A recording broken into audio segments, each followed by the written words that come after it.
Hello everyone, very good evening to all of you. Am I clearly visible, audible? Kindly write down in the chat box if I'm clearly visible, audible and everything is good to go. I will be waiting for your response and I will start the class. I welcome you all for today's session. A very good evening to all of you. And first of all, I guess it's clear, right? Yes. Hi Anushka. Is it clearly visible, audible? Can someone reply in the chat box if it is clearly visible, audible, everything is good to go? Can you write down? The video, audio, everything is good now? Okay, got it. So I welcome you all for today's session.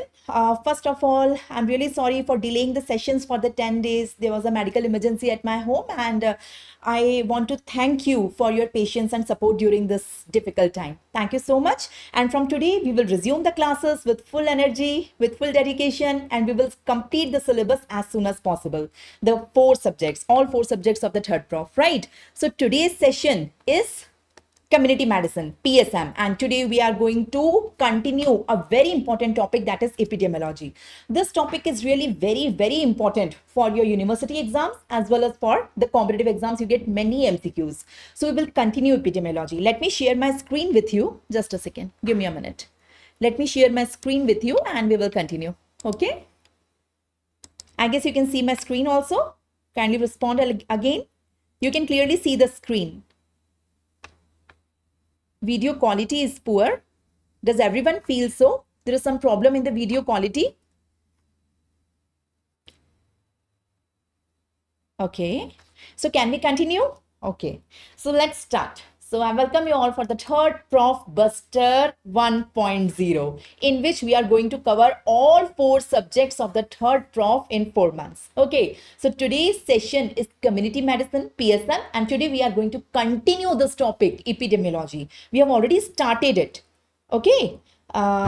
We have already started it and we will continue it today, right? Those who are feeling some problem in the video, they can exit and join again after checking their internet. I guess from my side, everything is good to go. But if there is some problem, check the internet and you can join it again. So let's continue the topic epidemiology, right? So today I will be continuing epidemiological studies. We have already started it. So whatever we have studied, we will revise it in the first 5-10 minutes and then we will continue. Most of the students already know my way of teaching. First, we always revise whatever we have studied in the last session and then we will continue. Okay, so we have started epidemiological studies. Here you can see the complete flowchart of the epidemiological studies. We divide the epidemiological studies into 3 portions. Okay, descriptive studies, we have already completed it very well. Analytic studies, already completed, and today is the time to nail experimental studies. So today I'm going to teach you and explain you everything about experimental epidemiological studies, and mostly I will be teaching you randomized control trials, that is RCT, ultra important topic. Okay, so you can see the 3 types of epidemiological studies in front of you. Now before we start, we are revising. It will take hardly 5 to 10 minutes, so have patience. If you revise the descriptive study in 5 minutes, analytic studies in 5 minutes, and then continue with the experimental study, community, you will have better understanding. So these 10 minutes spending and revising will be worth. Okay, so first we will revise. So epidemiological study, two questions come in my mind. First of all, who conduct these epidemiological study? Can I conduct? Can you conduct? Can anyone conduct? No, no, no, that is not the right way. I will let you know who conduct. And the second question which is coming in my mind, why these studies are conducted? What is the necessity of conducting all these epidemiological studies in three portions? What is the necessity? So one by one, we will deal with these questions. The first question, who conduct these studies? So the answer is the detective, the epidemiologist. The epidemiologist is the detective of the communities. Okay, they conduct these studies, the epidemiologist. Now coming on the second, who's the epidemiologist, by the way? Clinicians save one life at a time, but epidemiologists are the person who save the entire community even before it falls sick. So I'm teaching you preventive medicine. I'm not teaching you internal medicine. I'm teaching you preventive medicine. So these are the peoples, the epidemiologists. They prevent the communities from falling sick. Okay, clinicians treat the patient after they enter the ward, once they are sick. But epidemiologists fight with the disease before even it enter in the community. So that is the biggest role of the epidemiologist. So all these studies, descriptive as well as analytic, as well as experimental, all these studies are conducted by the person known as epidemiologist. So first question is clear. Now the second question, why these studies are conducted? To prove, to confirm a hypothesis. Now you may be thinking, ma'am, what is hypothesis? What is the hypothesis? To confirm that hypothesis, we are conducting the studies in three portions. Okay, third portion I will be dealing. But what is a hypothesis? It is the educated guess which is made by the epidemiologist, by the researcher. Okay, I have already explained you. For example, in the entire session, my hypothesis will remain same: smoking leads to lung cancer. Okay, I know it is already proven, but suppose it is not proven and today is the first day we are going to prove it. For example, okay, if you have already watched my 2 episodes of epidemiology, you may be knowing what I am talking. Okay. There are many hypotheses. For example, smoking leads to lung cancer, high salt intake lead to the hypertension, HPV infection, it leads to cervix cancer. Likewise, you can see in every hypothesis, there are two components. One is cause, the cause. It is also known as risk factor, also known as exposure. For example, smoking is the cause, which is leading to lung cancer. For example, high salt intake is the cause, which is leading to hypertension. For example, HPV virus is the cause, which is leading to cervix cancer. Asbestos exposure is the cause, which is leading to mesothelioma. UV radiation is the cause, which is leading to skin cancer, likewise. And the second component is the effect. So here in this hypothesis, you can see lung cancer is the effect. Smoking leads to lung cancer. So lung cancer is the effect. You can see hypertension, cervix cancer, mesothelioma, it is the effect. So the one which are marked with a red color, it is the cause, risk factor or exposure. And the one which are marked with the blue color, they are the effect or disease. Either I say effect or disease, the meaning is the same. Either I say cause, risk factor, exposure, the meaning is the same. Now you have to mind this arrow. Appreciate the arrow. Appreciate the direction of the arrow. Can you see the direction of the arrow? So first there is a cause or risk factor or exposure which leads to disease, which lead to disease. So in the timeline, first cause will come and then effect will come. It can't happen that first effect is coming and then cause is coming. I mean, lung cancer cannot occur without smoking in this hypothesis. It is not first smoking is there, then lung cancer is there. Okay, so I will teach you the temporal association today. That's why I'm emphasizing on this arrow, the direction of the arrow, the timeline. You are understanding what I'm saying? So in every hypothesis, there are two components. What are the two components, people? Look at the two sides of the arrow. Look at the left-hand side of the arrow and the right-hand side of the arrow. On the left-hand side of the arrow, you can see there is a cause, also known as risk factor or exposure, which leads to effect or the disease. This we have already seen. We are just revising it. So my hypothesis is smoking leads to lung cancer. You can see smoking leads to lung cancer. You can see this is my hypothesis. Say, ma'am, it's already proven, it's not a hypothesis. But for the sake of understanding, suppose I am an epidemiologist and today I want to prove that smoking leads to lung cancer with the help of epidemiological study. It is not proven. Suppose. Actually, it is already proven, but suppose if it is not proven. So this will be my cause and this will be effect in my hypothesis. I hope you got it. And you have to mind this arrow. Appreciate this arrow. Appreciate this arrow. So this is a hypothesis. Now, come on, the studies. We will conduct the studies in three portions. Two of them are already done. The third one I will explain you today. So what is the purpose of these three parts of the studies? The first portion, second portion, third portion. The first portion is descriptive study. Descriptive study is the first portion. It's an MCQ. The first epidemiological study is descriptive. Epidemiologists cannot directly jump on the experimental. First, suppose I am an epidemiologist, I want to prove this hypothesis that smoking leads to lung cancer. So first I have to conduct descriptive study. Okay, I have to submit the report to the ethical committee. If the ethical committee sees the report and permit me to go to the next study, then I can conduct analytic study, the second step. After that, I will again submit my report to the ethical committee, and then I will ask for the permission to the experimental studies. So there are three portions. At every step, we have to take the permission from the ethical committee. So first step is descriptive committee, in which we formulate the hypothesis. Learn the word formulation. We formulate the hypothesis. Whatever is my hypothesis. Suppose my hypothesis is eating mangoes leads to blindness. You say, ma'am, are you crazy? No, I eat lots of mangoes. Mango is my favorite fruit. I'm not blind. Okay, even I eat mangoes. So it is not, it is a wrong hypothesis. But if someone can prove that, okay, I'm just kidding. It is not actually a hypothesis. So hypothesis can be anything. Hypothesis should have a cause, should have an effect. Okay. So if someone want to prove that, so first the person have to formulate the hypothesis based on descriptive study. Then second, with the help of analytic study, we will test the hypothesis. We have already formulated it. Now it's time to test it. After formulation, it's time to test it. And we have already completed. Testing is done with case control and cohort study. There are two important studies here, case control and cohort. And finally, the third and the last, which we are going to study today. The third step is the experimental epidemiology, in which we confirm the hypothesis. So first we formulate the hypothesis, then we test the hypothesis, and then we confirm the hypothesis. These are your most importantly repeatedly asked MCQs in various competitive exam, NEET PG and ICT. So which study to formulate the hypothesis? Answer is descriptive study. Which study to test the hypothesis? Answer is analytic study. And which study to confirm the hypothesis? Answer is experimental study. So first of all, you learn their sequence. You learn there are three types of studies. Learn their chronological sequence and learn their purpose. Why we are performing these three studies. Why we are performing descriptive studies? Say why we are performing. Say, ma'am, to formulate the hypothesis. If I formulate, then only I will test and confirm it. Why we perform analytic study, that is case control and cohort. Why we perform? Say, ma'am, to test the hypothesis, because it is already formulated now. Now it's time to test it. Okay. And now, why we perform experimental study, I will teach you today. Why we perform that? Say, ma'am, to confirm it. Testing is not sufficient.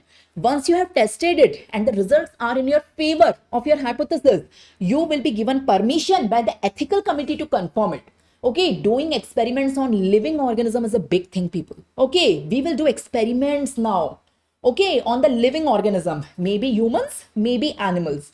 In the first two studies, we don't do any experiment. I mean, we don't intervene. We don't intervene at all. In descriptive study, we just describe the hypothesis. Naam mein hi hai, descriptive. I mean, describe the hypothesis. In analytic study, we analyze. We don't intervene. But in experimental study, whatever I'm going to teach you today, we intervene. We will do experiments on the living organism, humans or animals. I hope you got it. Okay, descriptive we have already done. So first and second, we will quickly see the glimpse. I will not go in the details and I will jump on the third study. So this was the overview. Everyone give me a thumbs up. Everyone who is live and who is understanding. So there are three portions of the study. The first two we have already completed in the last session. Third one I'm going to deal today. So today I'm going to teach you experimental study. In the first two, that is descriptive and analytic, I will just give you the glimpse so that you have a better understanding of the third one. This was the overview what we have already studied in the last two sessions of PSM. Okay, so descriptive, we describe the hypothesis. We describe the hypothesis in terms of time, place, person. In terms of time, place, person, and we formulate the hypothesis. Again and again, I'm insisting the same thing so that it hit in your mind. So descriptive study, may we formulate the hypothesis and we describe our hypothesis in terms of time, place, person. You are remembering if you have seen my session. If you have not watched it, please go back and watch episode 2 of epidemiology. This is episode 3, right? So describe your hypothesis in terms of time, place, and person. I'm not going in the details. Describe in terms of time, place, person, and formulate the hypothesis. Now, suppose my hypothesis is the same. smoking leads to lung cancer. So I will describe this hypothesis in terms of time, whether my disease here is lung cancer. In this hypothesis, the disease is lung cancer. Is it showing short-term fluctuation, long-term fluctuation, or periodic fluctuation? One of the fluctuation all diseases show. All diseases in the world, they show one of the fluctuation, either short-term or long-term or periodic. So for example, lung cancer show long-term fluctuation. Okay, over the years of time, the incidence of lung cancer have increased drastically. It is not showing periodic like seasonal or cyclic. It is not having epidemics. There is no epidemic of lung cancer like that. Okay, so in this hypothesis, it is in terms of time, it's showing long term. In terms of place, we will make the spot maps. Yaad aaya?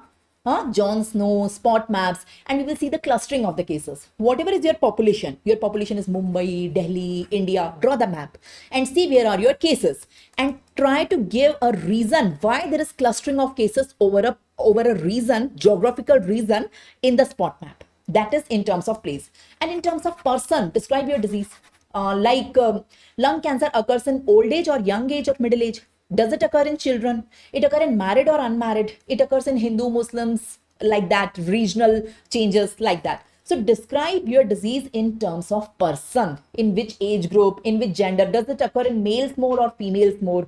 Okay, like that. So describe the disease in terms of time, place, and person. That is descriptive analysis.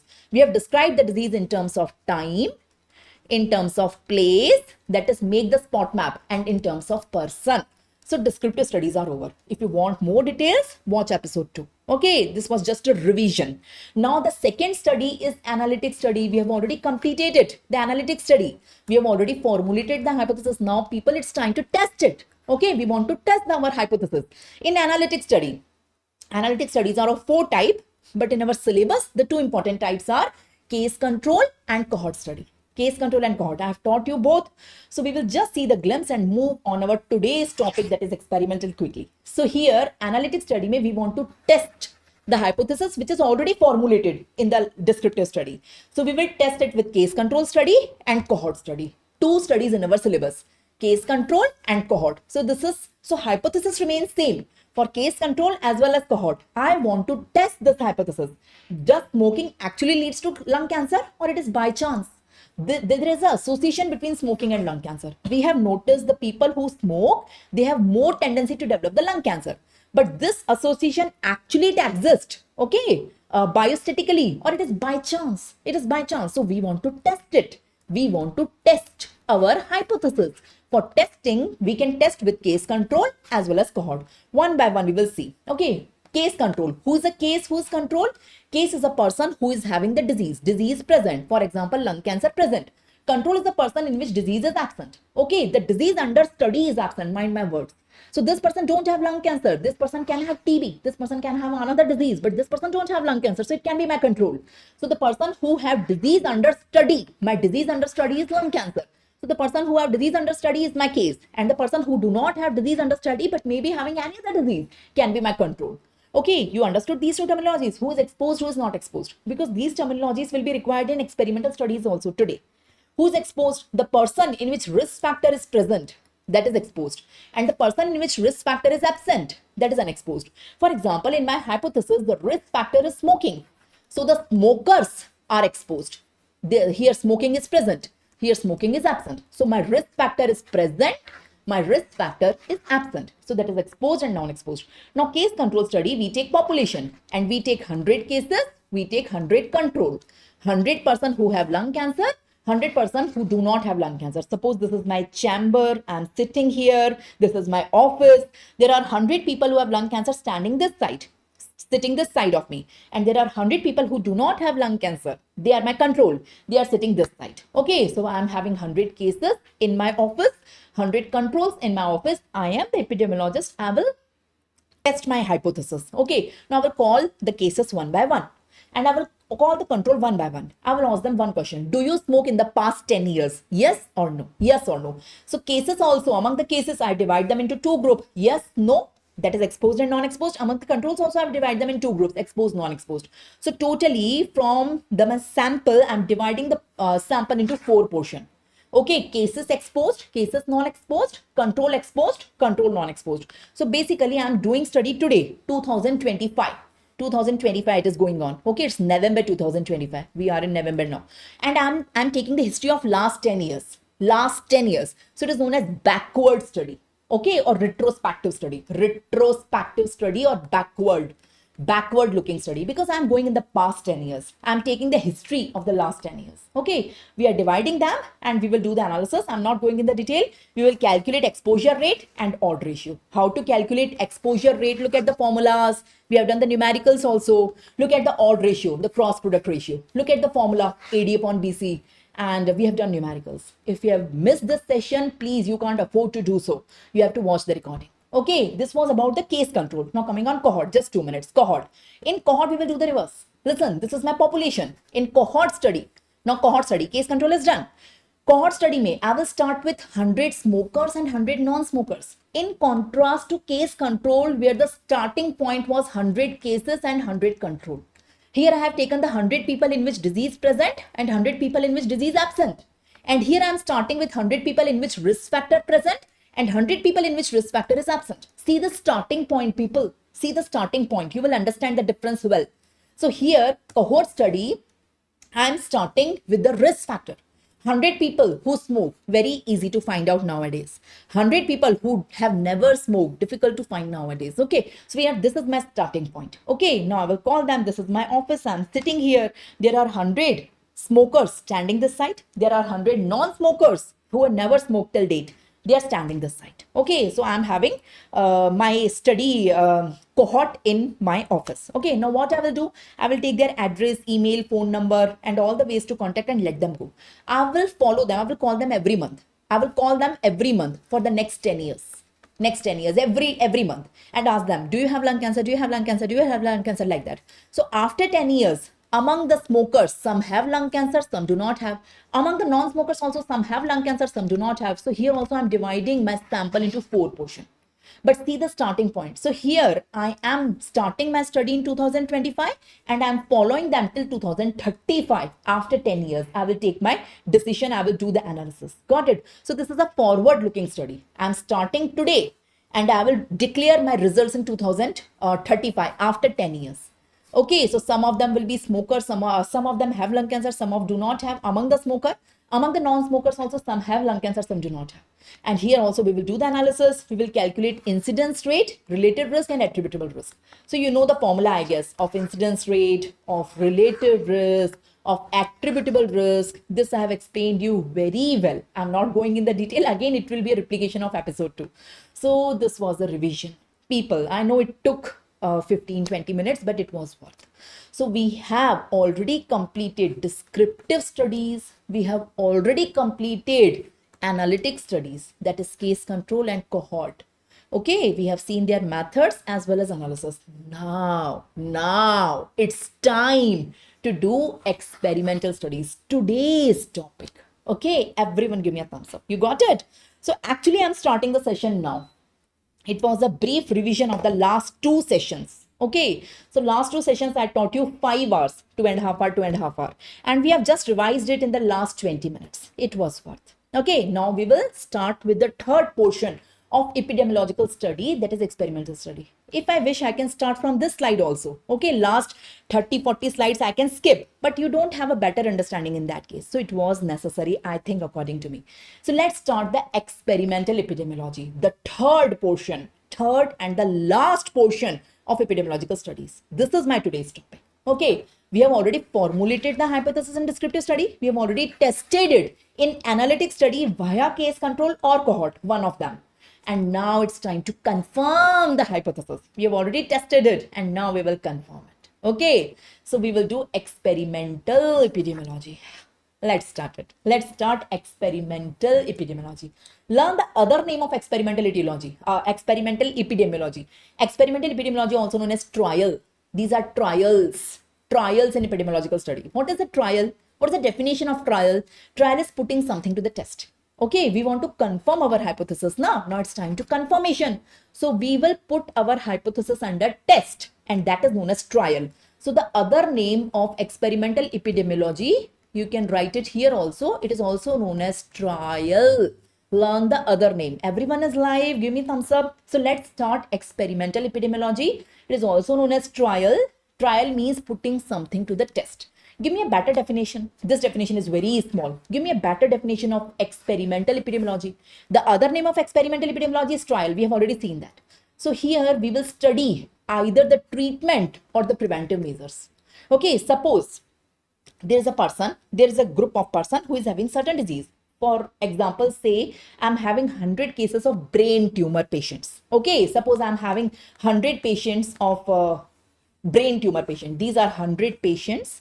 They all have brain tumors, unfortunately, advanced brain tumors, for example. And I am a researcher. I am claiming that I have discovered a new drug, new treatment, maybe oral, maybe injectable. It is not necessary I have shown you the capsule. It is always oral. It can be injectable. It can be any form, I mean. Okay, route is not important. But I'm saying I have discovered, I have researched and discovered and invented a new drug which is having better outcomes in these patients who have brain cancer from the existing drugs. So the drugs which already exist for the treatment of these patients, I have invented a drug which is having better outcomes. Okay, I'm claiming that. I'm claiming. So will someone believe me? Any doctor, any oncologist on just my claim, they will start prescribing this protocol to the patients? No, not at all. Everyone needs a proof. They will say, madam, prove it. If you have proof, we will start prescribing your drug instead of the drugs which are already we are prescribing in our previous protocols or the existing drugs in the market. If your drug is having better results, better outcome, but you have to prove it. For proving, we have to do the experiments on the patients. Okay, we have to do the experiment. That is experimental epidemiology. We're getting it what I mean. So either we will test the treatments. Either we will test the drugs in the treatment, or we have options of drugs or surgical intervention. Suppose again I am a researcher or I'm a epidemiologist and I'm claiming that I'm having a surgical intervention, a new surgical method which is having better outcomes than the previous surgical methods already exist for any particular disease. So everyone say, just prove it. We will start doing surgery by your method for the particular disease, but you have to prove that you have better outcomes for that. So we have to do experiments. We have to do such surgeries on the patient, and we have to prove that these patients have better outcomes than the previous one. Okay, we have to prove it. So it is a hypothesis. Either it can be right, it can be wrong, or it is not always for treatment. It can be for preventive measures. Suppose again I'm a researcher and I have developed a new vaccine. I have developed a new vaccine for any disease. Okay, for example, for any disease you say, for which the vaccines already exist or for which the vaccines didn't exist till date. For example, for breast cancer, there is no vaccine developed till date. But if I'm claiming I'm having a vaccine for the breast cancer, so if the females are given this vaccine, they don't have breast cancer in future, or they have less chances of having it in future. So again, everyone say prove it, then only we can apply to the healthy females. Okay, so it can be a treatment, it can be a preventive measure, and we will do the test on living subject. It can be human, it can be animal, but it is a living subject. If we are doing experiments on the living subject, it is known as experimental epidemiology. So what is experimental epidemiology? You don't have to mug up the definition. You have understood it. First you say its other name. What is the other name? Experimental epidemiology, also known as trials. Putting something to the test. Okay, so here we will do the study of new treatment or new preventive measures on living subject. See, I have highlighted the word living subject. That is the most important word you have to write down in the definition.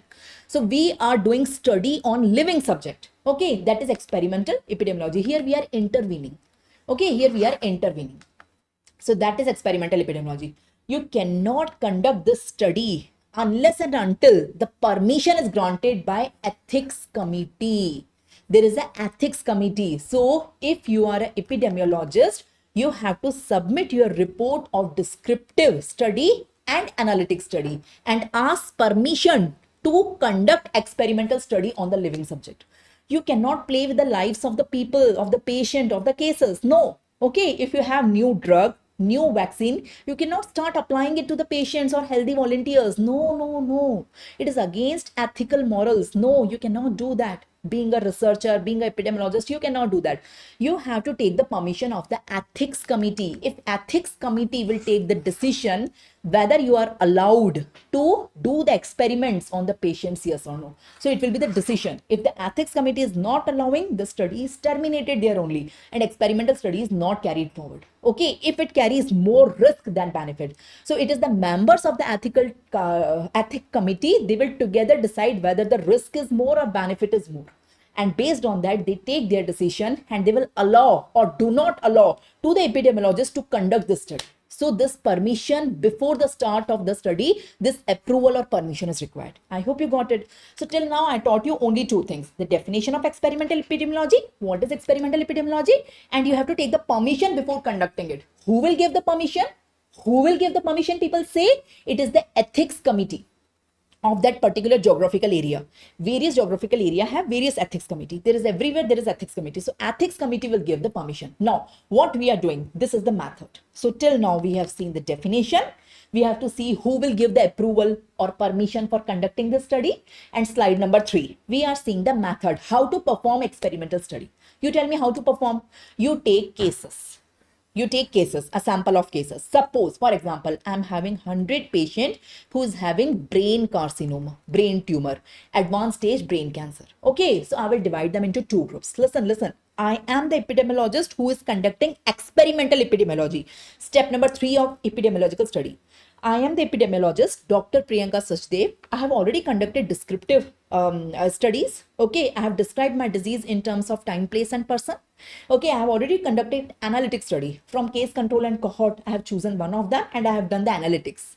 Okay, I have seen the association, present or absent, or strength of association by doing the various calculations. And now I am conducting experimental epidemiology, step number 3. So what is the method I will follow? I will take 100 patients, say for example, okay, 100 brain cancer patient, because I am claiming that I am having a new chemotherapy for advanced stage brain cancer patient, which is having better results and outcomes in terms of survival as well as side effects as compared to the previous chemotherapy or drugs available. I am claiming that. Okay, I am not claiming. Claiming is a wrong word to say here. It is my hypothesis. Hypothesis is the correct word to be said. I cannot claim it. How can I claim it unless until it is not proven? So it is my hypothesis and I'm having a gut feeling that it is true. So I have to prove it. And ethics committee have given me the permission to conduct the experiments. So I will go to a hospital, a tertiary cancer hospital, okay, of the country, anywhere of the world, some cancer hospital. I will go to the neurology cancer hospital department where I will get together 100 brain cancer patients. Now I will take their permission that I'm an epidemiologist, we are conducting a study, would you like to participate in the study? To the patients or the relative of the patient, consent is important. Without consent, you cannot do experiments on humans. On humans, you cannot do experiment without their consent. So first, the permission or approval of the ethics committee have to be granted. If this permission is given, yet you have to take the consent of the patient whether you would like to participate in the study. You have to explain in the language they understand, whatever language, Hindi, English, Punjabi, whatever. So in their regional language, you have to explain them all the pros, cons, advantages, disadvantages, benefits, risk factors of the study. You have to explain them in detail. If they understand and they are giving the consent that yes, they want to participate in the study, you will put them in one of the group, either in the experimental group or control group. So we divide the patient into two groups, experimental group and control group. What are the two groups? Experimental group and control group. This is experimental group. This is control group. So what is the difference between them? In experimental group, we will give the new drug under test. I'm claiming that I'm having a new drug which is having better outcomes. So I will give the new drug to these persons.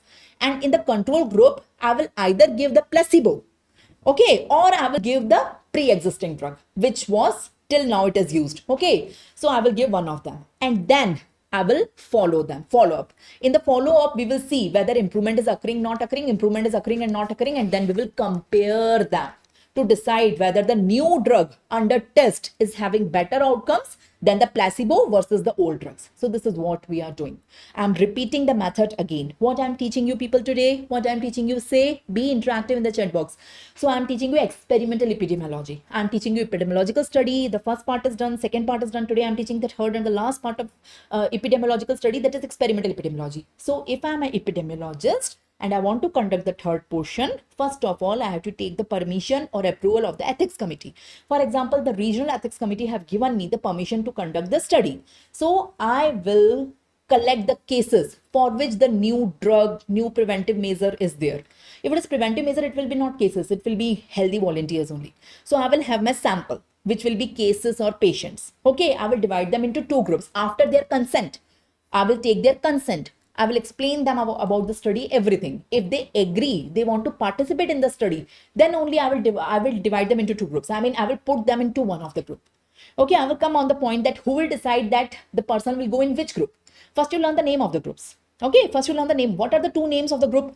Experimental group and control group. What is experimental group? What is control group? In experimental group, we are giving the new drug under trial. Okay, and in the control group, either we are giving the placebo, here the new drug under trial, which we want to test. Okay, because we are thinking that this new drug is having better outcomes than the pre-existing one. So here either we give the placebo or we give the old drug. Old drug means drug till now which is used. Old drug. Okay, we want to compare the results now. Then we will see here the improvement, not improvement, improvement, not improvement. Here we will see the effects in both of them, side effects in both of them. We will compare the effect as well as side effect, and then we will do the analysis. This is what we are doing. If you got it, please give me a thumbs up. The only way to interact between you and me is the chat box. So be interactive in the form of some gesture that you got it or write down that you got it. So this is the method. So you got the definition of experimental epidemiology. It is also known as trial. What is the other name? Trial. You got the definition.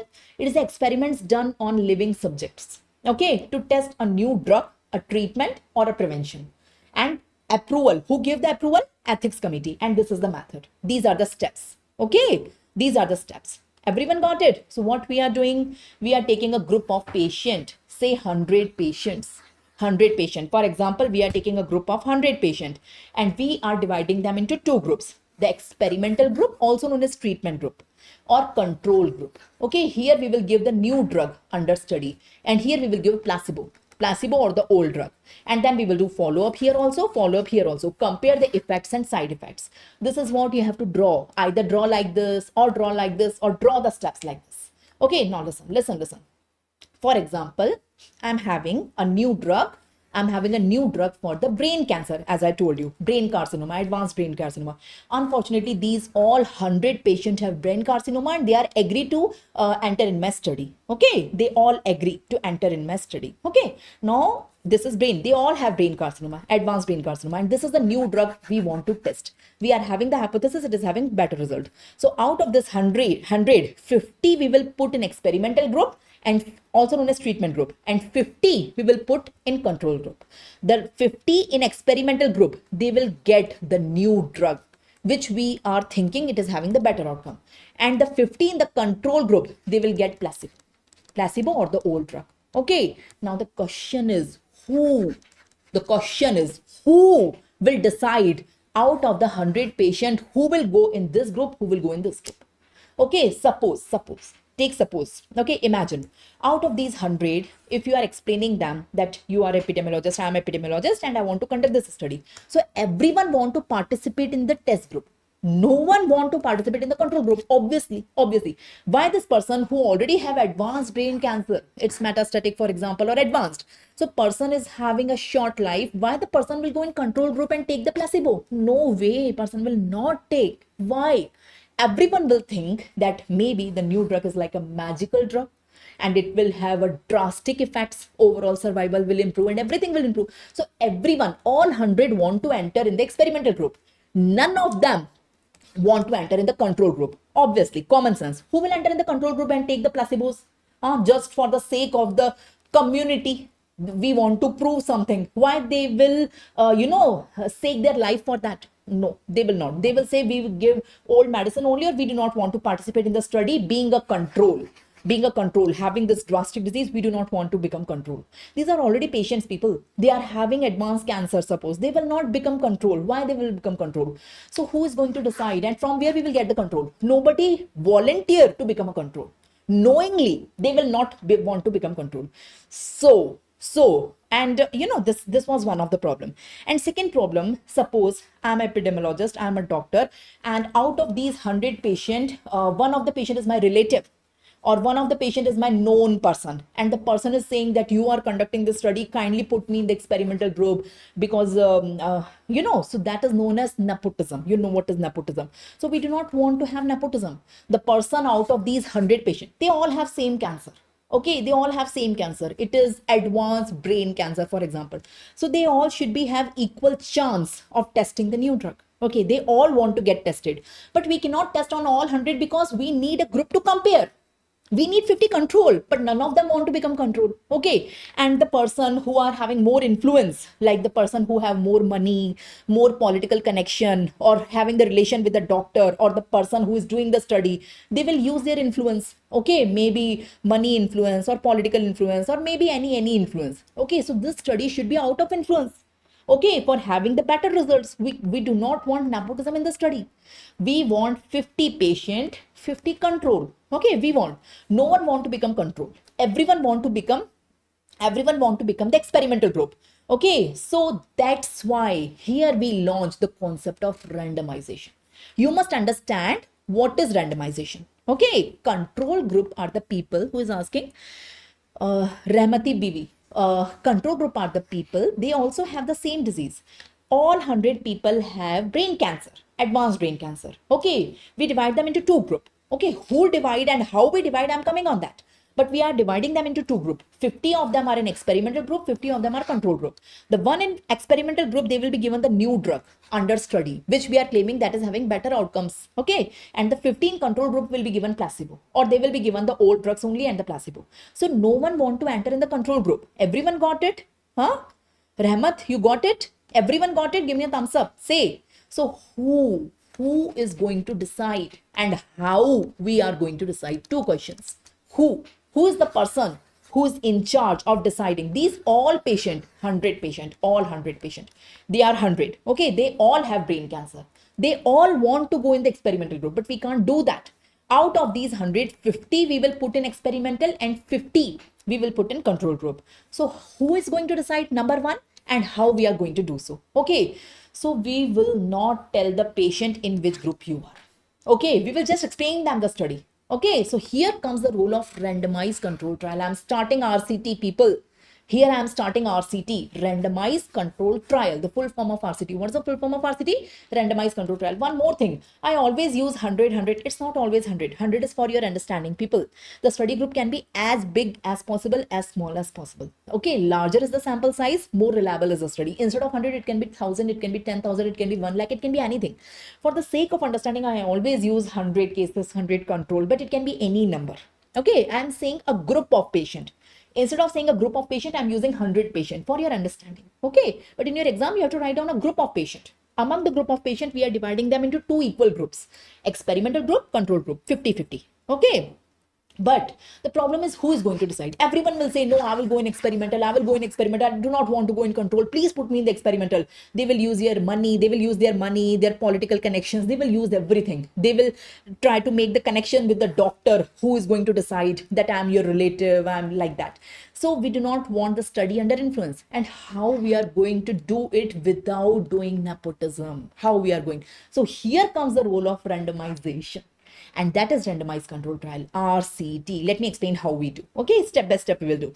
So we are starting RCT, people. I'm teaching you randomized control trials, RCT, also known as randomization. So here, heart of the study is randomization. First, you take your population, target population. From your target population, you select the cases. Okay, my population is India. I will do my experiments in India. We can do anywhere. We can do in US, you can do in any other country, Europe, anywhere. Suppose I'm doing my experiments in India. So my target population is India. Or in the India itself, I can say, no, my target population is Mumbai in the India, or Delhi in the India, or I can say anything. So I have to define my target population. I'm an epidemiologist. I'm conducting experimental epidemiology. I have invented a new drug for the brain cancer patient, which is having better outcomes than the existing one. This is my hypothesis. I want to do the experiments now. Okay. So this is my target population. From my target population, I will take 100 brain cancer patients of the same stage for whatever drug I'm targeting. For example, it's stage 4 or stage 3. So I will clarify. So I will take stage 4, 100 brain cancer patients. That will be my sample. So from where I will get it, I will go to some cancer hospital where I will collectively get their data, and the oncologist, the treating oncologist, we will present the study to the treating oncologist, and the oncologist also agrees. We will go in this study and we will explain the study to all these patients. And if they are volunteer to participate in the study, now we will do randomization. So what is randomization? What is randomization? See, these are 100 patients. Again, the same diagram, but what I want to explain here, listen, these are 100 patients. Okay, they all have brain cancer. Yes or no? Now 50 will go in experimental group, 50 will go in control group. But the person do not know that in which group I am. Okay, I will explain the study to them. I will explain that I am an epidemiologist. I am Dr. Priyanka Sachdev. We have discovered a new drug for the disease you are having. You are having this disease for which a new drug is under study. And it's a hypothesis the new drug can have better outcomes. We are not sure. We are doing this experiment. It is not yet proven. Would you like to participate in the study? Okay, if the another treatment is not available, they will be ready to participate. Suppose the existing treatment is not having very good outcomes. Okay, existing treatment, the lifespan is only the after the stage 4 brain cancer. Suppose the lifespan is 1 year or 2 year, but I am claiming with this drug it will be more than 5 years. We are claiming that it is not yet proven. So these persons will participate. Anyhow, they have a lifespan of 1 year if they are not participating in the study with the proven drugs. Okay, and if they participate in the study, they have a chance that they have a lifespan of more than 5 years, the survival of more than 5 years. Suppose these are just hypothetical figures I am giving. So they will ready to participate in the study. Okay, got it? If we are having the hypothesis, the new drug is having better outcomes than the existing one in terms of survival and everything. Okay, they will ready. But we will tell them, we will put you in one of the group. Okay, either we will put you in the experimental group or we will put you in the control group. In which group you are, we will not tell you during the study. Okay, now it's your luck. It's your luck. You are having 50% chance you will enter in this group. You are having 50% chance you enter in this group. If you are willing, you can participate in the study. Patient will insist, no, we want to know in which group we are. We say, no, it's not allowed. We will not tell you you are in which group, and that is randomization. That is randomization or randomizing the study. Then you will get the control group. If you tell them in which group, no one will participate in the control group. All 100 want to participate in the experimental group, common sense. Yes, but we want control also to compare. Now, without comparison, there is no study. You want a group to be get compared with the placebo. Yes or no? So we are doing randomization over here. So we will inform them that you are under study. They all know we are under a study, okay, in which a drug is given to us, but they don't know whether this drug is a new drug or whether this drug is a placebo. Okay, externally both the drugs look same. Externally the new drug and the placebo look same externally, but internally what is filled here? Is it an actual new drug or is it a placebo? That patient do not know. They know that they are under trial. Okay, they know there is 50% chance they are given this. There is 50% chance they are given this. That is randomization. Everyone give me a thumbs up if you got the meaning of the randomization. So randomization is the heart of randomized control trial. That's why it is known as randomized control trial. That is randomization. So what's the definition of randomization? In randomization, it is a procedure. It is a statistical procedure in which we are dividing the participant into two groups, study group and control group. Study group also known as experimental group. Control group also known as reference group. Here, the new drug is given to the patients. And here, the placebo is given to the patient. But patient don't know which is given to them. Patient don't know. Usko nahi pata. Okay, we will tell the patient that you will not know before entering the study. Okay, there are 100 patients in front of me. They all have same stage brain cancer. And we are having a drug for that particular stage. We are claiming that this drug is having better survival than the pre-existing drugs or than the placebo. They all want to participate in the study. They want to take this new drug so that if this work I mean, the hypothesis is true. They can have better survival. So they all want to come in experimental study, but we cannot do so. We have to take 15 the experimental, 15 the control. By taking their permission, no one will come in the control. They will use their influences. Nepotism will occur. We do not want to affect the study results. So we will tell them that you have equal chance to enter here. You have equal chance to enter here. It's your luck. Okay, we will give you the drug, whether oral. I'm showing you oral capsule, but it can be injectable also. Whether oral or injectable, but it is either a new drug or placebo. We will not tell you. Okay, yes, we will be, yes, Kanu, we will be telling them that you are under study, but we will not tell them in which group you are, Kanu. That's what I am telling again and again now, because if we tell them, no one want to enter in the control group. Everyone will deny to enter in the control group. Okay, everyone want to enter in the study group now. Now imagine a patient who is having stage 4 brain cancer. You're asking that person who is having few months of the life ahead or few years of the life ahead. Okay, it's already advanced. You are asking the person, be control in my study. Why the person will allow? Say, no, I'm not a guinea pig. Why in the last few months or years of my life, I would like to become control of your study? No, I would not like to. I will live with peace with these months, whatever left in my life. I would not like to become control. Yeah, if you include me in the experimental group, so there is a chance I survive more. You give me the new drug, then I will enter in your study. But if you include me in the control group, I would not like to enter. I'm sorry. So how we will get the control, Kanu? Okay, so we are telling the patients that you are under study, but we will tell them, we will not tell you in which group you are. So there are two options. Either you will be in experimental or control. Okay, so patients say, how you will decide? How you will decide? Okay, I'm coming on that, how we will decide in which group each patient out of the 100 you will go. Okay. Okay, so what is the purpose of randomization? So here we are doing randomization. Okay, what is the purpose of randomization? What is randomization? We are dividing the patients. We are dividing the cases into two groups, experimental and control, but the patient do not know in which group they are. That is randomization. Now read the definition, you will understand. Read the definition. This is the definition of randomization. We are dividing the patient into two equal groups, experimental group, control group, but they don't know. Actually, they don't know in which group they are. This is randomization. Why we are doing so? Because each patient should have equal and known chance of falling in one of the group. Okay, they cannot use their influence. There is no nepotism. You're getting it. Each patient is 50% chance of falling in experimental group, 50% chance of control group. Whether the person is rich or poor, whether the person is having political connection or no political connection, whether the person is a relative of doctor or not a relative of doctor.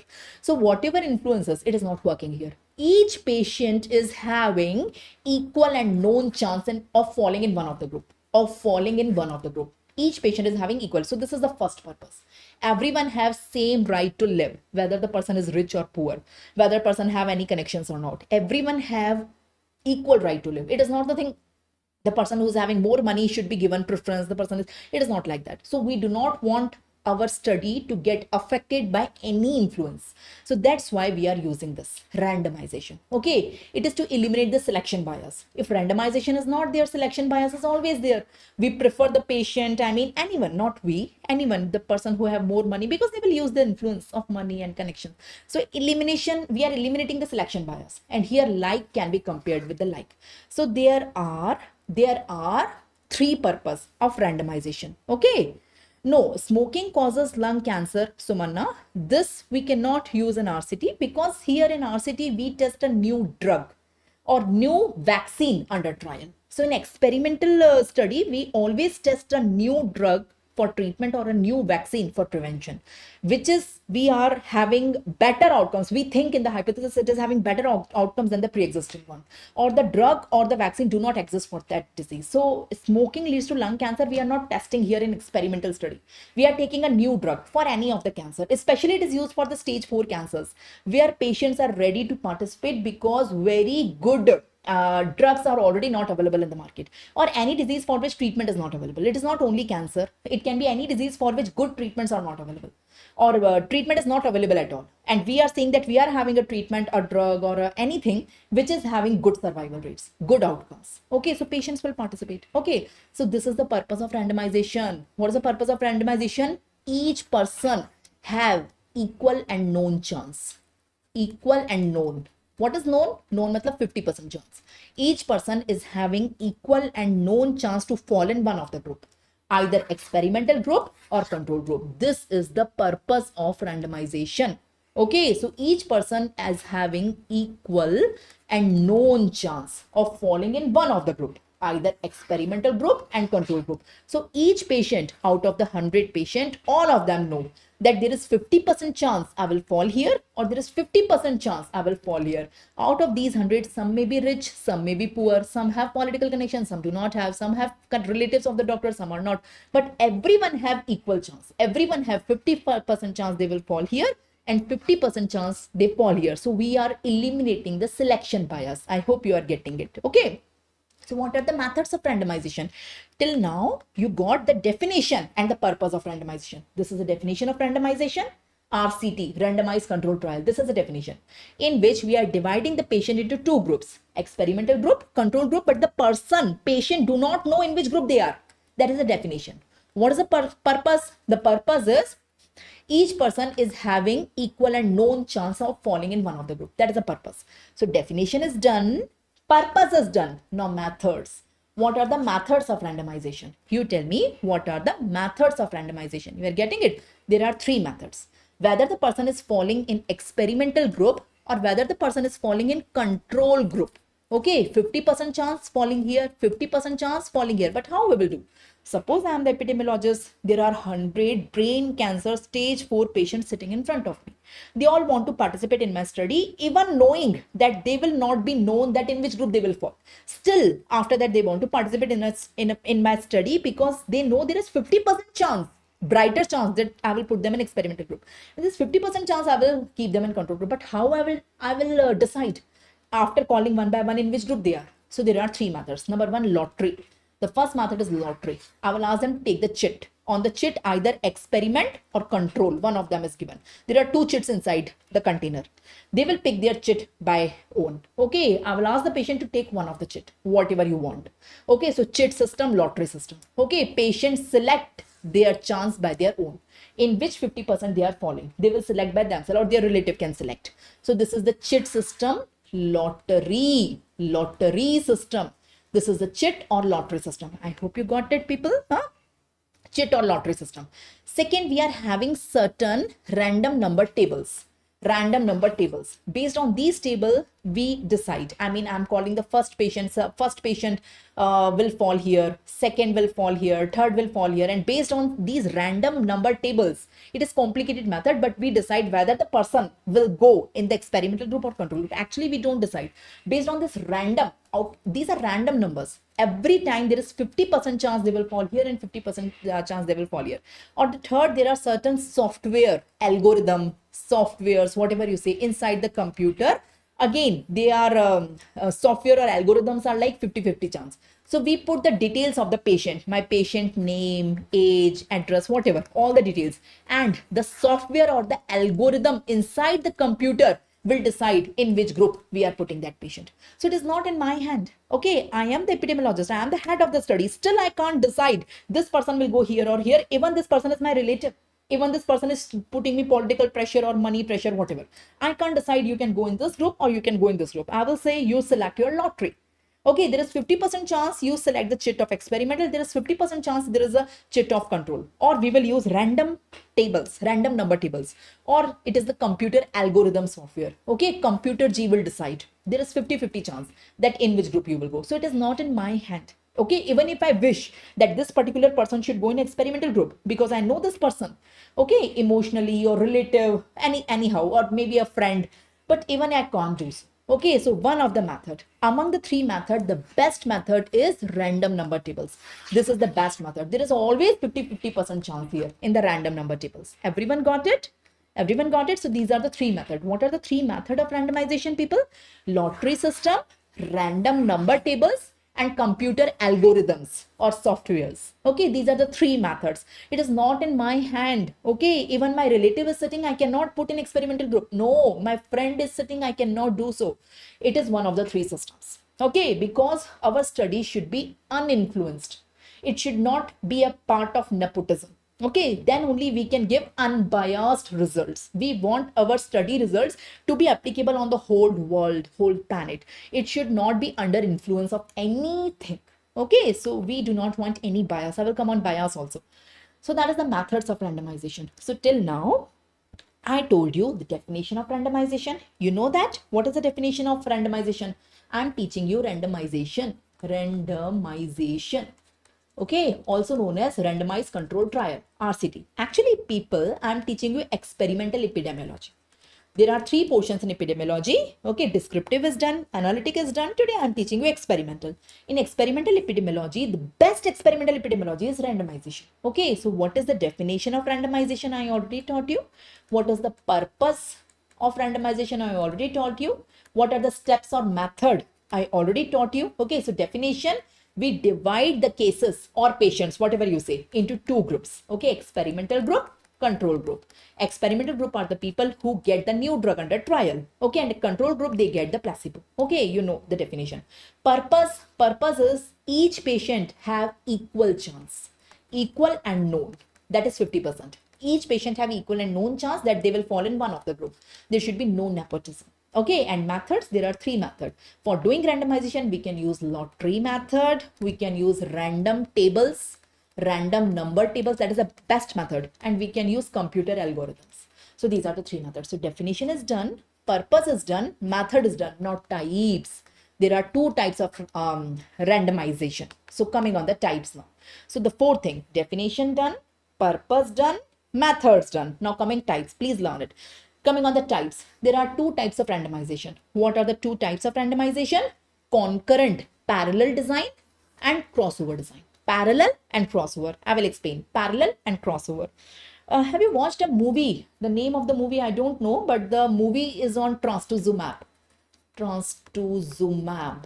You know, Herceptin. Maybe this is the name of the movie. Herceptin is the brand name. Herceptin. The name of the drug is trastuzumab. It is given in breast cancer patient. Breast cancer patient which are HER2 positive. Okay, in breast cancer, one of the prognostic factor is HER2, you know, also known as CERB2. You may be knowing that. Otherwise, I will teach you in pathology. I may have already taught you in pathology in your second prof. So in the pathology, you know, HER2. There are ER, PR, and HER2, three type of receptors present on the breast cancer. So if the breast cancer patient is having HER2 positivity, they have a very poor prognosis. The tumors are very aggressive and they have very poor prognosis. Recurrences are very common in such tumors before the discovery of trastuzumab. Trastuzumab is a targeted inhibitor of the HER2 receptor. So some of the researcher or developer have, scientists have developed the drug trastuzumab, and the person having the hypothesis, the breast cancer patient who is HER2 positive, if given trastuzumab, the outcomes are very good. Okay, the most aggressive tumor which is having poor outcomes and recurrences are very common, this will not happen, and they have very good outcome. It was a hypothesis, so it was approved for the study, and we took a big group of breast cancer females. Okay, so all of them are HER2 positive. Again, experimental study, 50% is divided in experimental group, 50% in control group, but they don't know in which group they are. Okay, the one in experimental group, they are given trastuzumab. The brand name of trastuzumab is Herceptin. Okay, and the remaining 50% they are in control, they are given placebo. They are given placebo, but they don't know they are getting placebo. So over the 5 years, we got very good results in the control group. Okay, we got very good results on the control. Very good results in the experimental group as compared to control group. In the control group, we are giving placebo. So they are still having poor outcome, recurrences, and it's very aggressive. But in experimental group, none of the, or very few patients have recurrence or they have the poor outcome. They have very good outcome. So study was for 20 years, but in the 5 years itself, the results was reflected that it's very good outcome. You are getting my point. But again, the ethical problem come. You know, out of the 100 breast cancer females, they all are HER2 positive. 50 of them were given the trastuzumab and the 50 of them were given placebo. It was a very big group. It was not 100, it was in lakhs. Actually, it was in lakhs. It is shown in the movie. If you can watch this movie, I don't know where it is available, you should watch it. So here, you know, the person who is conducting, some ethical problems come, no? Ethical, emotional problems that we are doing wrong with these persons. Okay, these patients, because we know the drug is effective, so we are giving the benefit only to them. We are not giving this benefit to them even knowing the drug is very effective. Okay, and all these, the influences I'm telling you, know, the person is a relative and the political influence, all this is shown in this movie, but the study was uninfluenced by any kind of nepotism.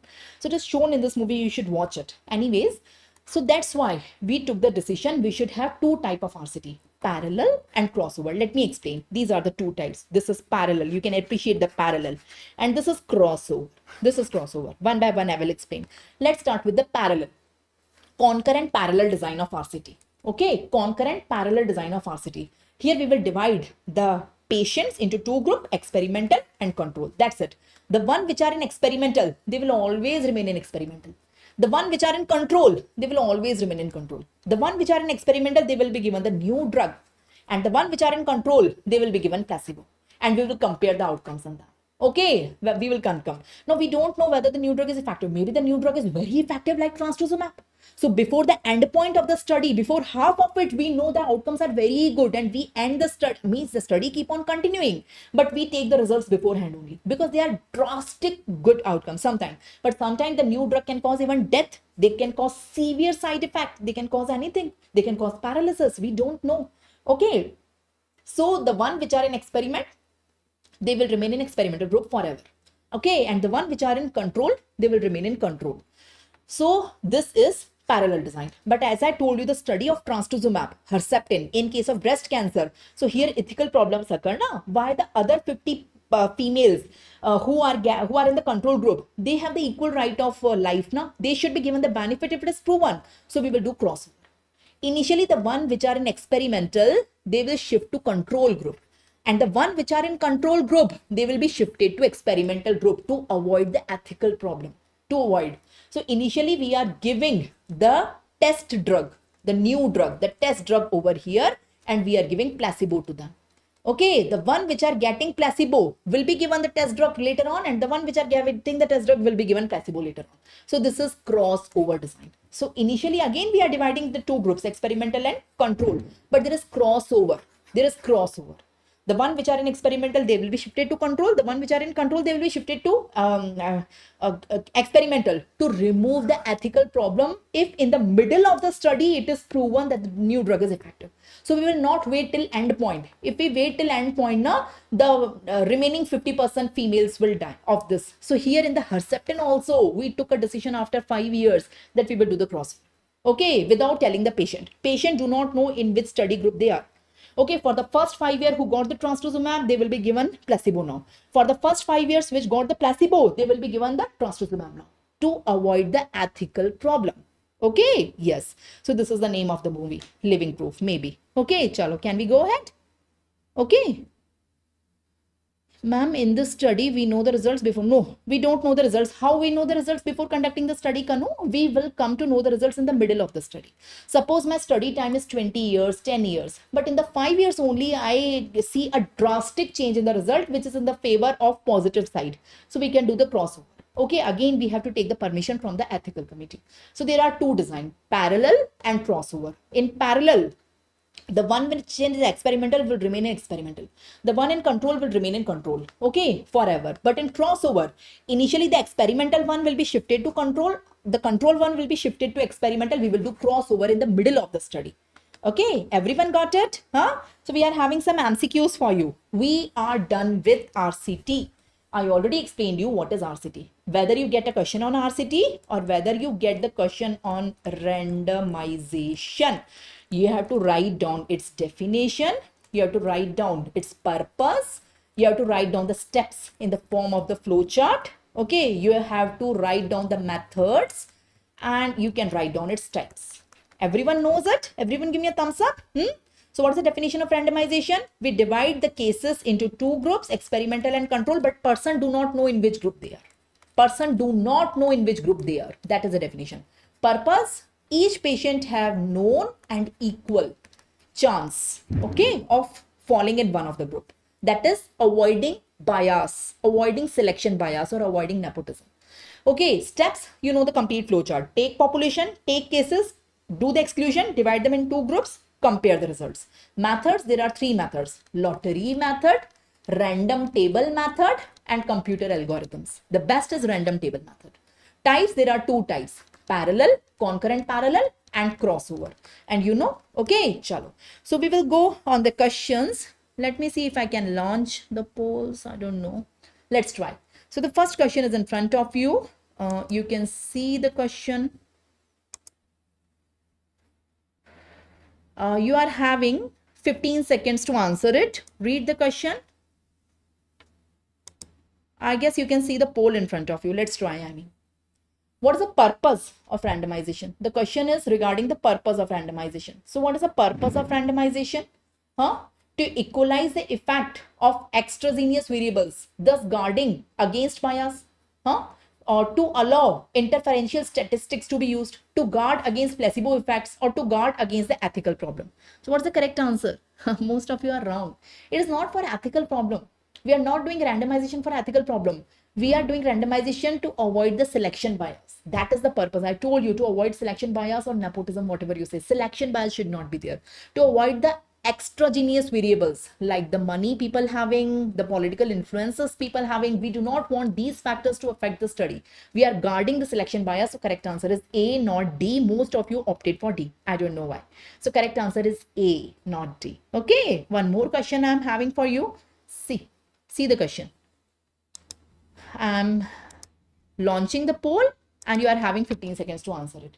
In randomized control trial, the essential purpose of randomization, the same question with a different language, to produce double blinding, to decrease the follow-up period, to eliminate the selection bias, or to decrease the sample size. What's the purpose? Now everyone is correct. All 100% people are correct. No. Why? I'm sorry. Not everyone is correct. Initially, I thought so. Again, it's to eliminate the selection bias. People, I don't know whether you understood or not. Why you people are wrong? The correct answer here is C.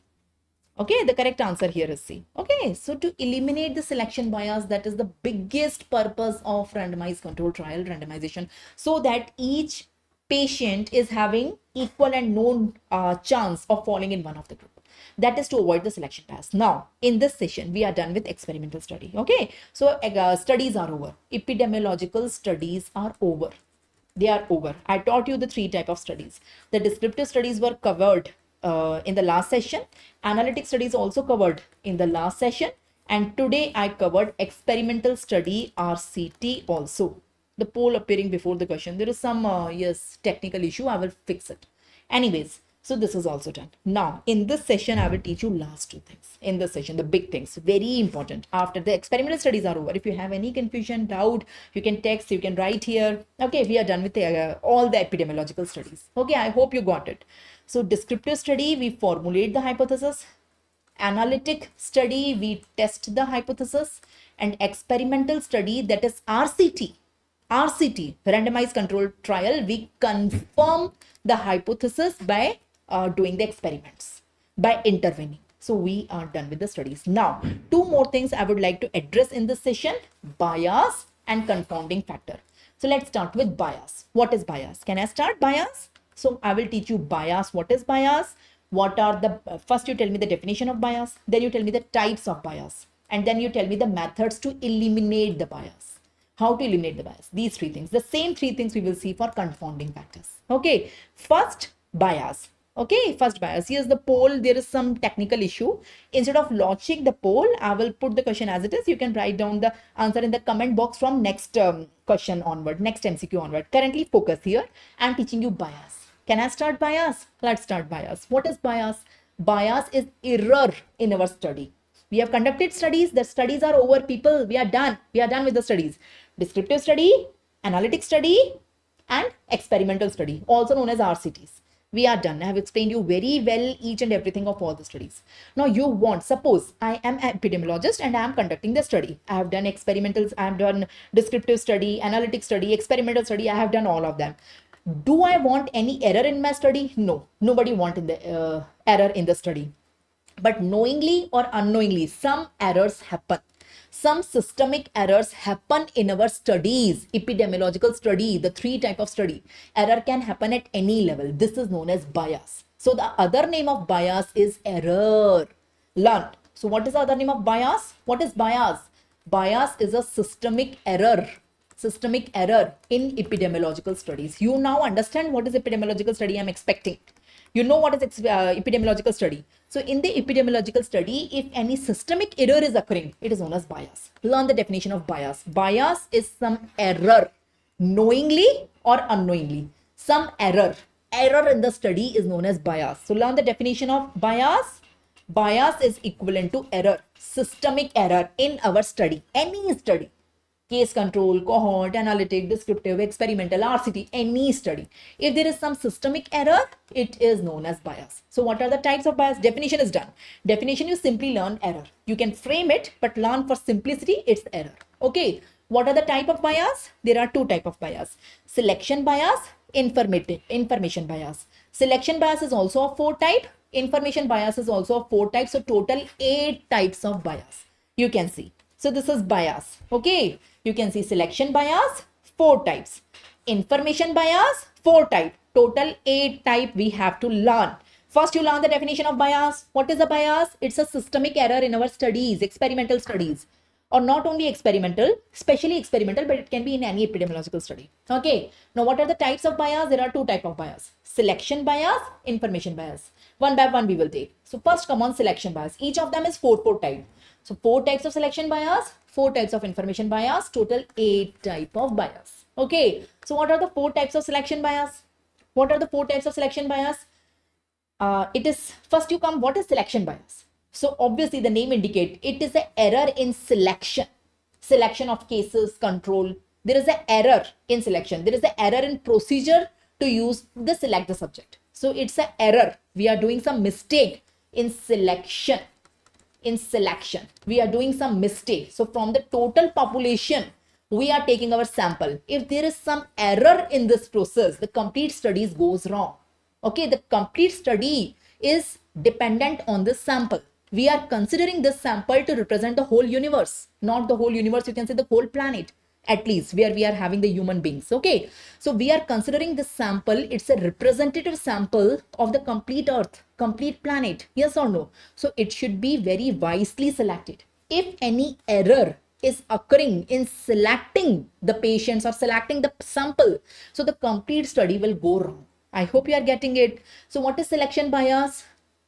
Selection bias results from some distortion in the procedure used for selecting the subject. For selecting, to whom you are selecting, Okay, so that is selection bias. That is the definition. I hope you got it. There are 4 types. I told you, no? These are the 4 types of selection bias. You can appreciate the 4 types of the selection bias. Okay, so what are the 4 types of selection bias? The first, one by one we will take. The first is surveillance or detection bias. Surveillance or detection bias. So from the complete population, this is my complete population. Okay, I want to select 100 lung cancer patient because I want to prove smoking leads to lung cancer. So I want 100 lung cancer, or I want to select 100 brain cancer patient from the complete population. I want to take 100 lung cancer. I want to take 100 brain cancer. I want to select. So suppose there is a patient, I will go to a cancer hospital. In the cancer hospital, there are brain cancer patient, lung cancer patient. I will go to that particular department. I will take the data, and to whom I will consider this patient. So that depends on certain test. Okay, to whom I will consider brain cancer? I will do MRI. Based on the MRI, I will decide, or based on the PET-CT, I will decide. Lung cancer, based on the biopsy, I will decide, is it squamous, is it adeno, or biopsy proven, or based on simple X-ray, I will decide that the patient is having lung cancer. So test is very important. Which test you are performing? Suppose these all patients have lung cancer. To whom you are selecting to your study? So they are biopsy proven you will take in your study, or X-ray proven lung cancer you will take in your study, or CT scan proven chest CT you will select in your study, or PET-CT you will say. So you have to take your test very wisely. That is selecting the exact patient you want in your study. You are getting my point. Suppose you want to take only stage 4 patient in your study. So it should be PET-CT, no? It will show the metastasis. Okay, on CT you will, only on chest CT you will not get the metastasis. X-ray is not having good sensitivity and specificity to detect it. If the tumor size is very small, it can be missed. You are getting my point. Or it should be biopsy proven if you want to take a particular, squamous, only squamous variant, or only adeno variant, or only small cell carcinoma, like that. You have studied pathology, I guess. You are understanding what I'm saying. So the test which we are selecting to select our patient is very important. So whatever sample we are taking from the whole population, this is my whole population, whatever sample I am taking, it is based on some test. I will not verbally ask, do you have lung cancer? Okay, come on in my study. No, I have to test it. You have lung cancer, prove it. You have the biopsy of that. You have X-ray of that. You have CT, you have PET-CT, or we will perform it. And based on that, we will decide whether this particular patient is eligible for our study or not eligible. So there should be some eligibility criteria for all the study. Okay, and patient should fit for that eligibility criteria. Even if the patient is volunteer, but if the patient is not fitting in the eligibility criteria, I cannot include the patient in my study. So there is eligibility, inclusion criteria, exclusion criteria. So we have to fit in that criteria. So my patient age should be between this to this. I will include only males or females or both. So there is inclusion criteria, exclusion criteria, based on which I will select my patient after patient consent. Okay. So the first thing depends on the test, on the type of the technique or type of the equipment or type of the diagnostic test you are using. Based on which test you are doing the selection. Sometimes mistake occur at that level only. Suppose I want to select lung cancer.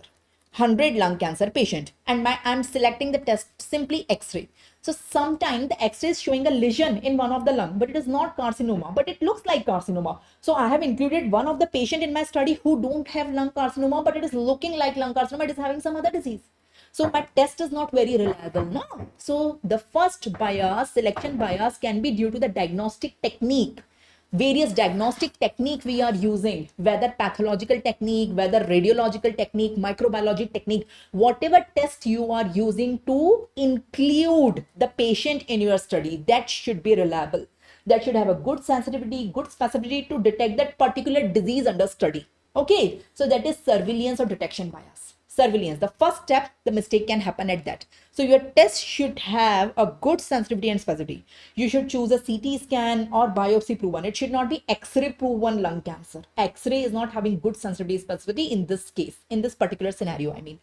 So selection bias. One of the type of selection bias is surveillance or detection bias. So here the mistake error occur at the level of the test we are using to detect that disease. Number one. Okay. Number two is Niemann bias, Niemann survival bias.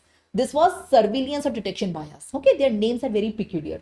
The second is Niemann bias. What do you mean by Niemann bias? Okay. Sometimes we miss the mild cases and we take only severe cases in our study. Okay. We miss the mild. Whatever is my study is not always about lung cancer. Suppose my study is on any particular disease which is having variable range from mild, moderate, severe. Okay, so we are more prone to take the cases who is having severe presentation. Okay, we miss the cases in mild presentation, but on the earth we are having mild cases also, and we are having severe cases also, moderate cases also. We are having all type of cases. So whatever sample we take now, it should include all cases. It should not include only severe. It should include mild as well as moderate as well as severe of whatever disease you are having the hypothesis. It should include all in the same proportion the planet is having, because your sample represents the planet. Your sample, whatever sample you are taking, you are conducting the study, it is representing the complete earth.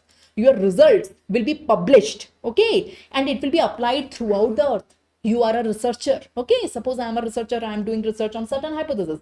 My hypothesis is proven at all levels. It will be published and everyone on the earth will follow that protocol, no? So it should represent the sample. The sample should be very wisely chosen. So second is Niemann bias. It is incidence prevalence bias. This is a type of bias because we miss the mild cases or the cases which is having short duration. In the study, we are more prone to take severe, but it should not be the same. We should take mild as well as moderate as well as severe cases. In the same proportion, they occur on the earth. Okay, for particular disease, mild cases are more, severe are less. So our sample should also have the same proportion. That is Niemann bias. It is known as incidence prevalence bias. Okay, missing out the mild cases. So selection bias may, the first bias is surveillance or detection bias. It is what? I mean here what? It is due to the error in the test we are using to take the sample. Okay, to detect the sample, to detect the disease. Niemann survival bias, it is incidence prevalence bias. It is due to missing out the mild cases. There is a tendency to miss out the mild cases. I hope you are getting people, got it? The third is the referral bias or volunteer bias. Referral bias, now there are other names also. The surveillance bias, also known as detection bias. Niemann bias, also known as incidence prevalence bias. Referral bias, also known as volunteer bias. You know, suppose I am on the internet, we have released our study that I am Dr. Priyanka Sachdev. I am an epidemiologist, and we are experimenting a drug for the brain cancer patient. All the brain cancer patients who are having stage 4, they can volunteer in our study. Okay, if they wish. Okay, we are having a new drug for the stage 4 brain cancer patient, and there is a hypothesis it is having better outcomes than the existing drugs. Okay, so there are certain volunteers who are very active and who will do sign up in your study. So out of all the person who have the brain cancer, the one who volunteer by himself अपनी इच्छा से आया है, okay, so it will be more motivated in the study. The person who is a volunteer, it will be more. The other persons are also included in the study, but they are not volunteer.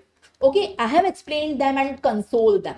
I have consoled them, explained them, okay, make them agree, please participate in my study. So after their consent only they are participating, but they are not volunteer. But one of them, which is the volunteer coming by himself or herself, will be more motivated. Okay, it will be more vigilant what effects I am having, what side effects I am having, more concern towards the health.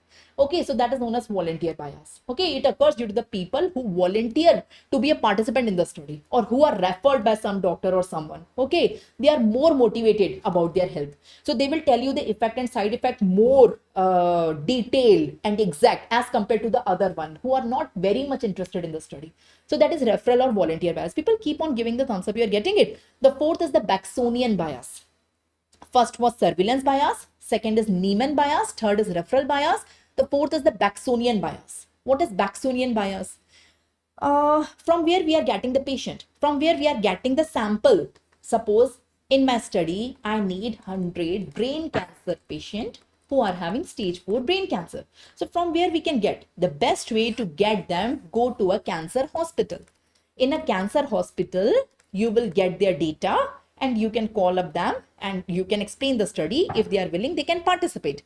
So we are taking the patient who are admitted to the hospital. Okay, the one who are not admitted to the hospital, they are not a part of the study. So again, it's a type of selection bias. People, you are getting it. The one who are getting it, give me the thumbs up, please. Am I live? Everyone is getting what I'm explaining you. The fourth type of the bias I'm explaining you, the selection bias. It is known as Baxonian bias. Baxonian bias, it is a bias because of admission rate in the hospital. So we are taking the patient who have a tendency to get more admitted in the hospital. Okay, the one who are admitting the hospital, we are taking him as a sample. The one who are having the same disease, but they are not admitted to the hospital. They are at their home only. They are taking home treatment. So we are not including them in the study. Okay, got it, everyone? Just a second. Okay, so these are the four type of selection bias. Here I am showing you the four type of selection bias. You can see the first is the surveillance bias, also known as detection bias. It is due to the error in the test. It is due to the error in the test we are selecting to choose the sample. Number one. Number two, the second one is Niemann bias. Niemann bias, also known as incidence prevalence bias. So in the study, we are tend to take more severe cases and we miss out the mild cases. So this can be the bias. It is known as incidence prevalence bias. The third is the volunteer bias. Okay, out of the total sample, the one who are volunteering in the study by themselves, they will give a good interview. Ultimately, what we are doing, 100 brain cancer patient. 100 brain cancer. Let me see. Here we don't have now. Okay, 100 brain cancer patient. Okay, brain cancer. We will explain them the study. Okay, 50 of them are in the experimental group and 50 of them are in the control group, but they don't know in which group they are. They know in a study, they are in a study, but they don't know in which group. Now we will give them the experimental drug, the new drug. Okay, and here we will give them the placebo. Here we will give them the placebo. Okay, now after that, what we will do? We will interview them. We will interview them after 10 days, 15 days. What is our protocol? Okay, and we will see the effect and side effect. We will ask, what is the effect? Are you feeling better or are you feeling worse? What are the side effects? Here also we will interview them. What are the effects?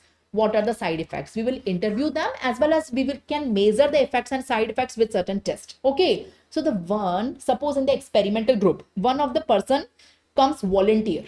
Okay, few person out of these 50, suppose 10 of them are volunteer. The 40 are not volunteer. I have explained them the study. They say, okay, I will come. Okay, I'm feeling okay. I can come. But the one who are volunteers, I want to come. I want to come. The volunteer will give a good interview. They are more observe the effect and side effect more vigilantly as compared to the one who are not volunteer. You have just taken them to the study after taking their consent. Consent sabka liya hai. Consent we have taken all of them. You are getting my point. I hope you got it.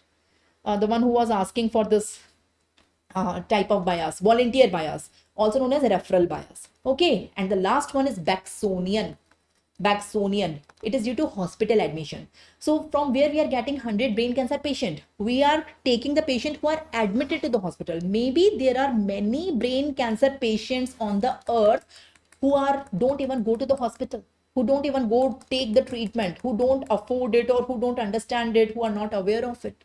So we are taking only the patient who are admitted to the hospital because we are taking the records from the hospital. So there can be a bias. I'm saying again and again, on the entire earth, whatever patient of that particular disease there are, your sample, whatever sample, you are taking only 100 brain cancer patients, but on the earth there are millions, not even millions, maybe thousands or millions of patients who are having. You are selecting only 100. So this 100 should be a representative sample of all of them. Okay. So it is not necessary you are taking only the one who are admitted to the hospital. The one who are not admitted to the hospital, what about them? You are taking only the severe cases. What about the mild cases? Huh? You are taking, volunteers will give you more good interview. But what about the patient who are not volunteer, but they have given the consent? Like that. I hope everyone got it. Huh? Placebo. Placebo. Manjuna, placebo means it's a capsule which is empty, or it is having a drug which is having no effect on the body. Okay, it is only for psychological impact that I am taking a drug. Suppose I am having a headache and I am taking NSAID. So it will affect on my body and my headache will be relieved. But suppose I am having headache, you are a doctor, you are giving me an empty capsule. Ma'am, this drug is very good for headache, you take it. It's an empty capsule. I am taking it. And psychologically, I feel ki, yes, I have taken the drug and I am having good effect, my headache is relieved. Sometimes it happens. So it is known as placebo. Placebo don't have any actual drug. Either it's empty or it contains some powder or something which don't have any effect on the body. That is placebo. I hope you got it. Huh? So these are the 4 type of selection bias. People, everyone with me. What are the 4 type of selection bias? What are the 4 type of selection bias? 4 type. First is surveillance bias, also known as detection bias. Here error occurs at the level of the test. Second is Niemann. Here mild cases are missed. Third is volunteer or referral bias. Volunteer are more conscious for their health. And fourth is Baxonian. It is due to different rate of hospital admission. So these are the 4 type of selection bias. Okay, now coming on information bias. Again, it is of 4 type. Information bias is also of 4 type. What are the 4 type? One by one we will say. So first is reporting bias. Reporting bias. Reporting. What do you mean by reporting? Reporting bias. Again, at the end, I'm taking the interview. Na? I told you. So 50 patients in experimental group, 50 patient in control group. Here, the new drug is given. Here, placebo is given. After giving the drug, after 7 days, I'm interviewing both of them. The one who is having severe disease, okay, the one who is having severe disease, they will have the complete record of their health. Okay, they will show you the complete file. Yes, ma'am, I'm having this. First, I have done the biopsy, then I have done this, then this drug is given, then my disease increased, then this drug is given, then I'm having some relief. They will have complete record. Okay, the one who are having severe disease, the one who is having mild or moderate disease, they take the disease casually. Okay, and they will not have the complete records. Okay, for your sample, you should need the complete records of them. No, so reports. You need the reports of the patient.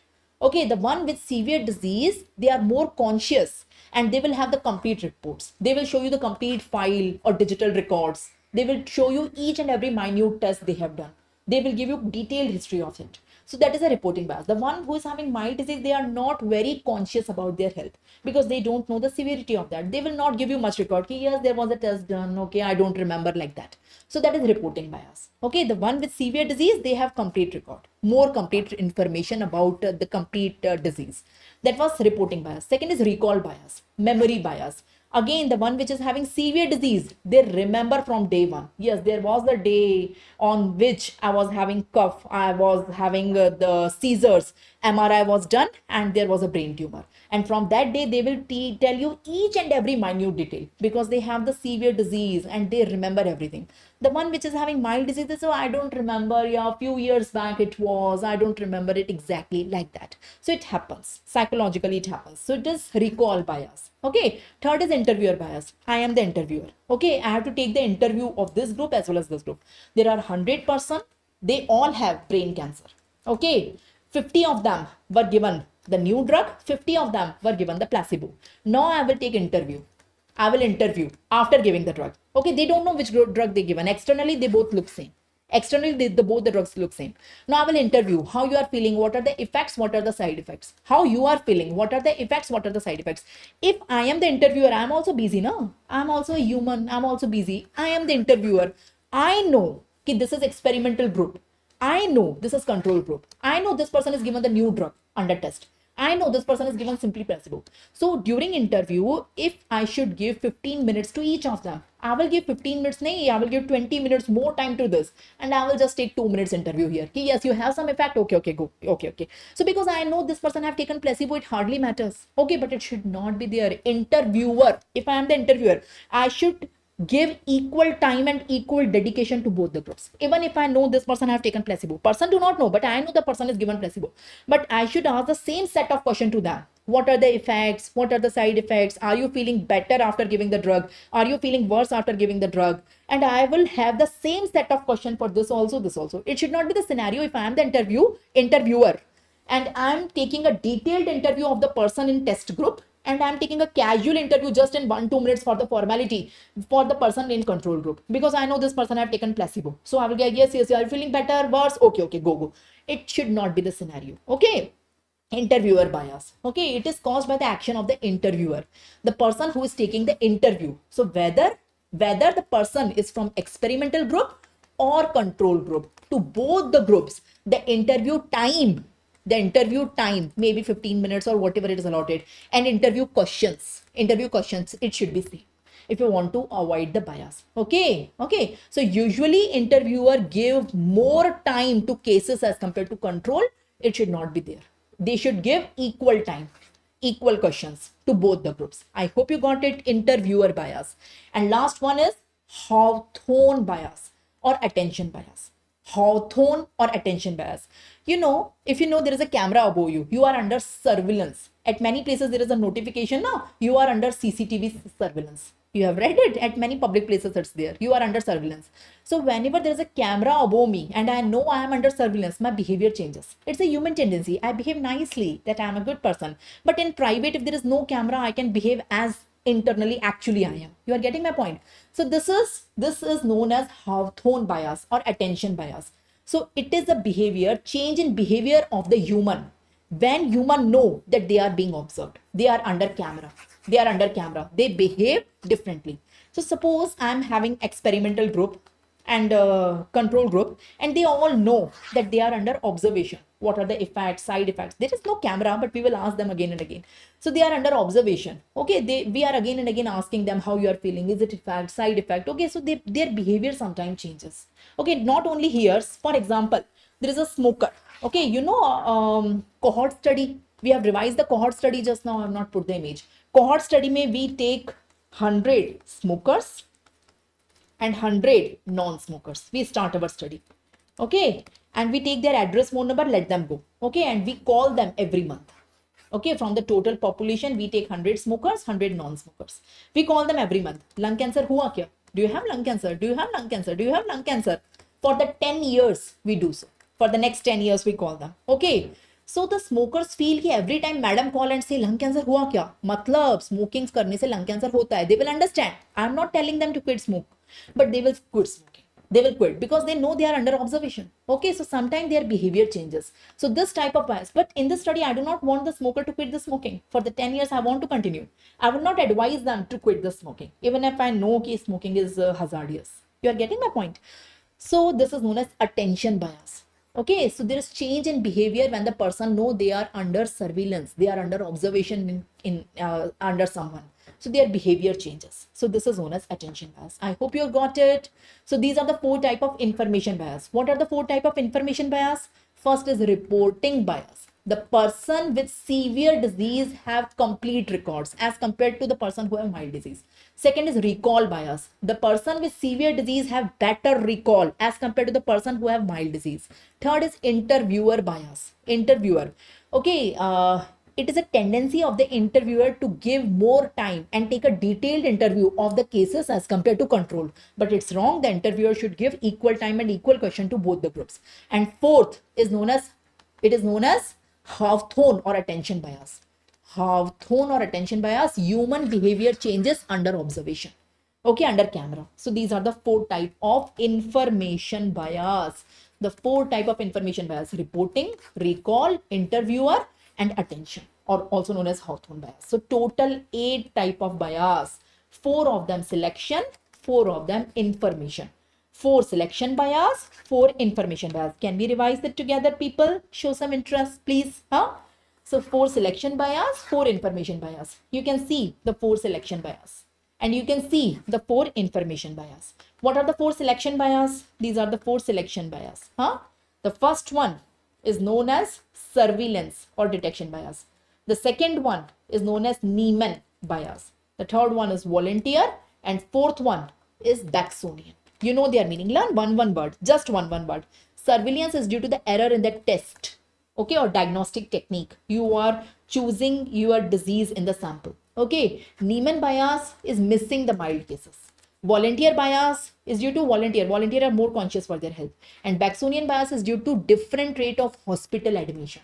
You are taking patients only from the hospital admission. If you are taking, you should take the patient who take home care also. So these are the 4 type of selection bias. Now, what are the 4 type of information bias?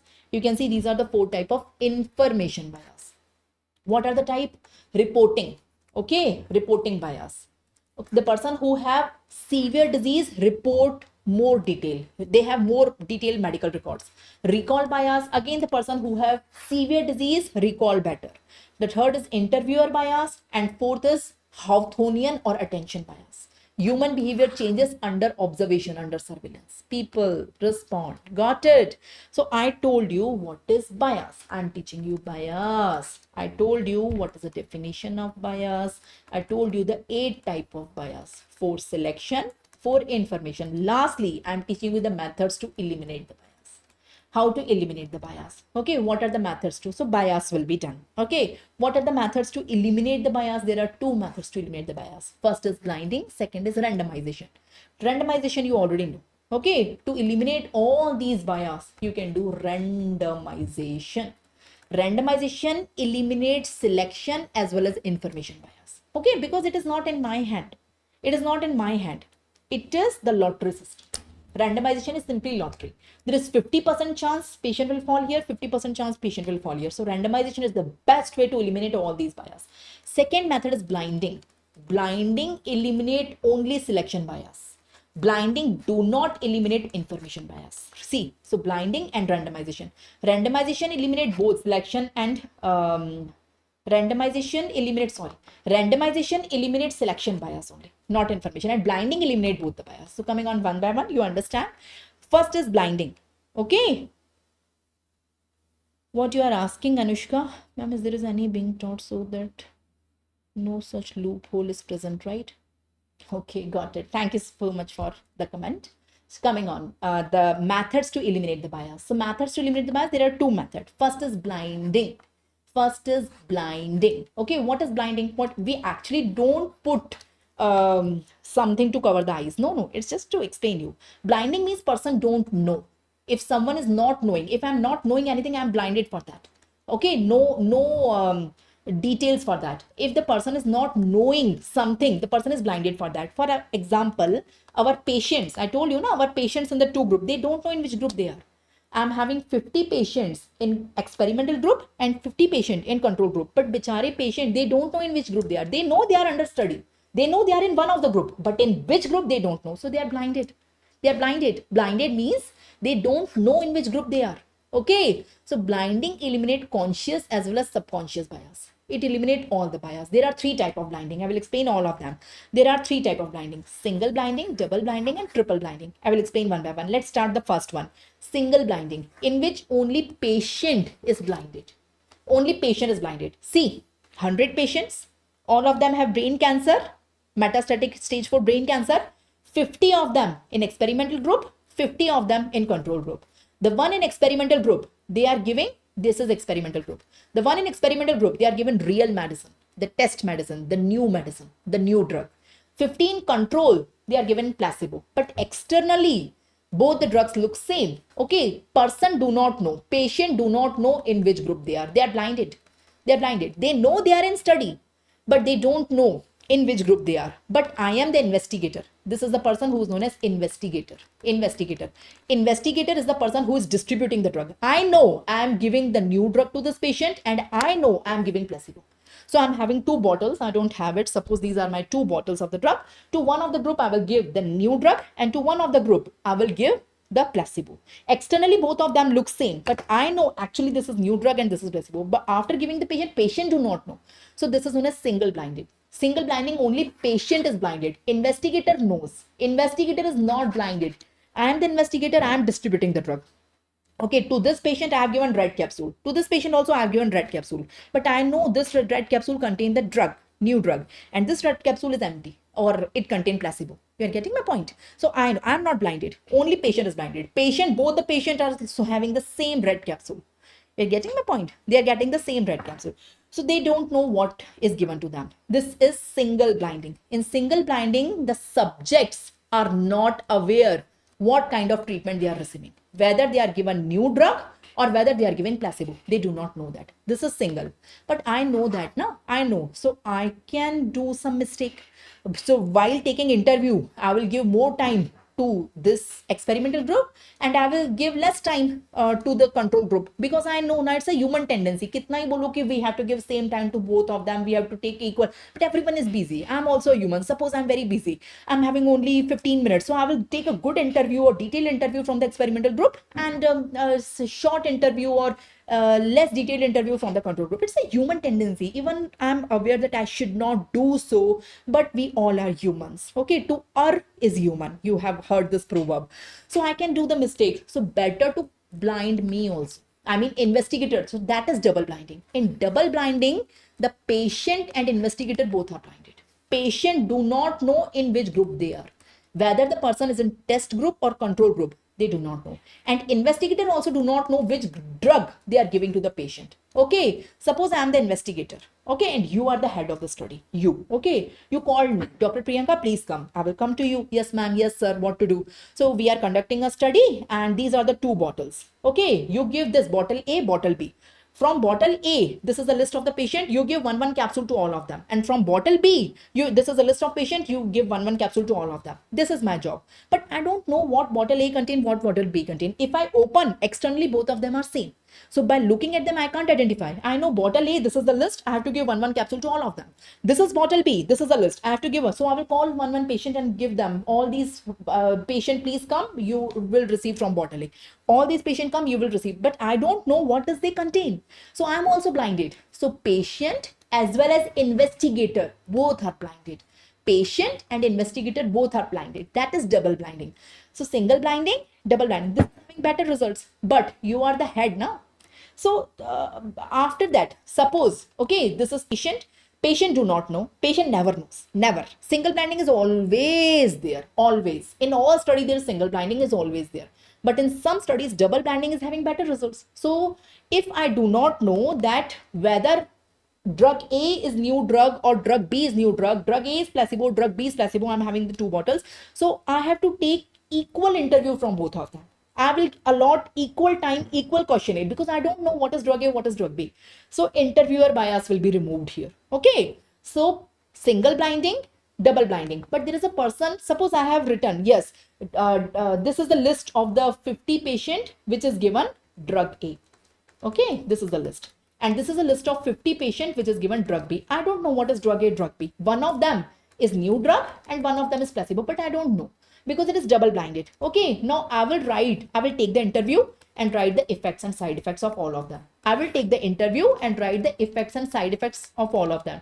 Since I do not know which drug is new drug, which is placebo, I will allot equal interview time and detailed interview for all of them, all 100 patients. Okay, so that is double blinding. But I will submit the results to the statistician. There is a person known as statistician. You know who is a statistician? Also known as analyzer.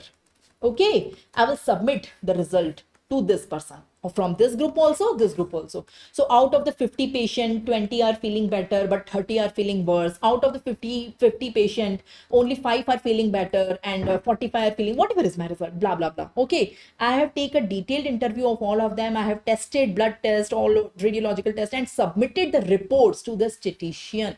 Now, statistician is the person who will do the calculation. who will do all the calculation and calculate the percentage and see if the p value and calculate all of this. I will teach you all this in biostatistics. So analyzer, the statistician. Now whether the statistician knows what is group A and group B. So statistician can do the some manipulations, na? Okay, so statistician want to prove the hypothesis, but suppose the results are going against the hypothesis. Okay, statistician want to prove that our drug is better than the placebo, but from the results placebo is better than the drug, the new drug. That can be the result. It is a hypothesis. Hypothesis can be right, can be wrong. Suppose the results are in favor, not in favor of the hypothesis. The results are opposite to the hypothesis. So statistician can vary these figures. No? Statistician will do, no, instead of 20 it's 10, instead of 40 it's 30. Statistician can do so. So we do not want the error at this level. So in triple blinding, we will blind the statistician. So here the results are submitted to the statistician from group A, group B, but statistician do not know what is group A, group B, and unbiasedly statistician will do the calculation and calculate the p value, and there is a head of the study who knows everything. Who knows everything? Single blinding, double blinding, triple blinding, and the head. Head knows everything. And head, the results are given to the head. I hope you are getting it. So third and the last is the triple blinding. In triple blinding, patient, investigator, and statistician, that is analyzer, all of them are blinded. You can see here, patient do not know what is given to them. Okay, the one who is giving, okay, the red capsule, whether this red capsule is a test drug or a placebo, this person do not know. This person do not know what does the bottle contain. And the person is submitting the results to the statistician. This is a statistician. This person is a statistician or analyzer, you can say. He is doing the calculations. Okay, so this person also do not know that the results are from which group. So that is the best blinding, the triple blinding. Patient do not know what they are taking. Okay, investigator do not know what they are distributing to the patient, and statistician do not know, okay, what calculation, which group calculation he is doing. Is it a test group or is it a control group? So that is triple blinding. How many of you got it? So there are three type of blinding. People respond. Come on. There are three type of blinding. Single blinding, double blinding, triple blinding. Say the summary. Single blinding, only patient is blinded. Double blinding, along with the patient, investigator also blinded. Triple blinding, patient, investigator, and analyzer, all of them are blinded. So what are the three type of blinding? Blinding is of three type: single, double, and triple. Okay ji, single, double, triple. Single blinding में only patient blinded. Double में along with patient, investigator also blinded. Triple में patient plus investigator plus statistician or analyzer is also blinded. So best blinding is triple blinding. I hope you got it. People say, I hope you got it. So single blinding, only patients blinded. They do not know what they are getting. Double blinding में the one who is distributing the drug, investigator also blinded. And triple blinding में the one who is doing the calculation after submitting the results also blinded. Got it? So I'm having 3 MCQ, but I don't know whether you person, I will not launch the poll. Okay. The question will be in front of you. You have to write the answer in the comment box only. The first question is in front of you. Which of the following bias can be reduced by allowing equal interview time to the cases as well as control? Which bias can be avoided? Your options are Baxonian bias, recall bias, selection bias, or interviewer bias. Easy question. Very easy question. I guess very, very easy question. Yes. I guess most of you are correct. Say, what is the correct answer? Absolutely right. Absolutely right. Yes. The correct answer is D. All of you are right. Absolutely right. The correct answer is D. One more question I'm having. Baxonian bias is a type of what? Baxonian bias is a type of selection bias, interviewer bias, information bias, or recall bias. Yes, you say Baxonian. You remember what is Baxonian bias? Baxonian bias is different rate of hospital admission. Hospital admission. The bias due to hospital admission. So it is a type of, yes, you all are right. So it's a type of selection bias. There are 4 types of selection bias. The 4th one was Baxonian, if you remember. So it's a type of selection bias. You all are right. One more question I'm having. In double blinding, what do you mean by double blinded? Define double blinding. Each patient receive a placebo. Iska matlab is it meaning double blinding? Or each patient receive both placebo also and new drug also? Is it the meaning of double blinding? The patient do not know. Only the patient do not know what type of treatment they are getting, and the patient do not know they are in a drug trial. So what's the best definition? I know actual definition is none of them, but the best definition of double blinding. What's the correct answer? Yes, most of you are correct. Most of you are correct. Here, the correct answer is C. Here, patient. Better was the option if patient and investigator, here both were mentioned. Patient and investigator, both of them do not know what they are receiving. But if it is not given, the best one is C only. But patient know they are in trial. It is not the thing. Patient even do not know they are in trial. Patient know they are in trial, but they do not know what treatment they are getting. So that is the blinding. That is the blinding. None of the patient receives both. Okay. At a time, they receive one of them. Okay. So correct answer is C. The correct answer is D. No, Devendra. Then it is not D. It is C. Okay. Sometime we can continue with the old medicine. Sometime we can continue with the placebo depending from trial to trial. Okay. Rahmat. Okay, ji. So we are done with bias. Now I will teach you confounding factor, the last thing. Okay. Bias mein I taught you definition, I taught you types, and I taught you methods to eliminate. Let's revise. Definition, bias is error, systemic error in the epidemiological study. Types mein there are two types, selection, information. Selection is further of 4 types, information is further of 4 types. You know their names and definitions. Elimination mein there are 2 ways of eliminating. First is randomization, second is blinding. Blinding is of 3 types, single, double, triple. You know everything. We are done with bias. If it is coming as a long question even, you are ready to write it. Now coming on confounding factor. Okay, the last thing. What do you mean by confounding factor? Again, you get a short note on that and you get many MCQs. So what is confounding factor? What do you mean by confounding factor? Say, what is confounding factor? Confounding factor is a factor which is associated with 2 things. Okay, it is a factor which is associated with 2 things. Okay, you come on a hypothesis. So my starting of the lecture, I taught you what is a hypothesis. What is the definition of the hypothesis? What was my starting of the lecture? What is a hypothesis? Hypotheses have 2 components. For example, smoking leads to lung cancer. So there are 2 components. One is smoking, one is lung cancer. So one is cause, one is effect. Confounding factor is something, it is related to cause as well as effect. That is confounding factor, the best way I can explain. So it is associated with the cause as well as effect, number 1. And it can directly lead to effect without cause. So it is associated with cause, it is associated with effect, and it is an independent causation of the effect. You are getting my point? So confounding factor, it is associated with the cause, it is associated with the effect, and it can directly lead to the effect without the cause. That is the definition. Say the definition of confounding factor. So there is a confounding factor. It is associated with the cause. I will give examples. Wait, first you learn the definition. It is associated with the cause, it is associated with the effect, and it can directly lead to effect. It is an independent risk factor for the effect. So learn the definition. Okay.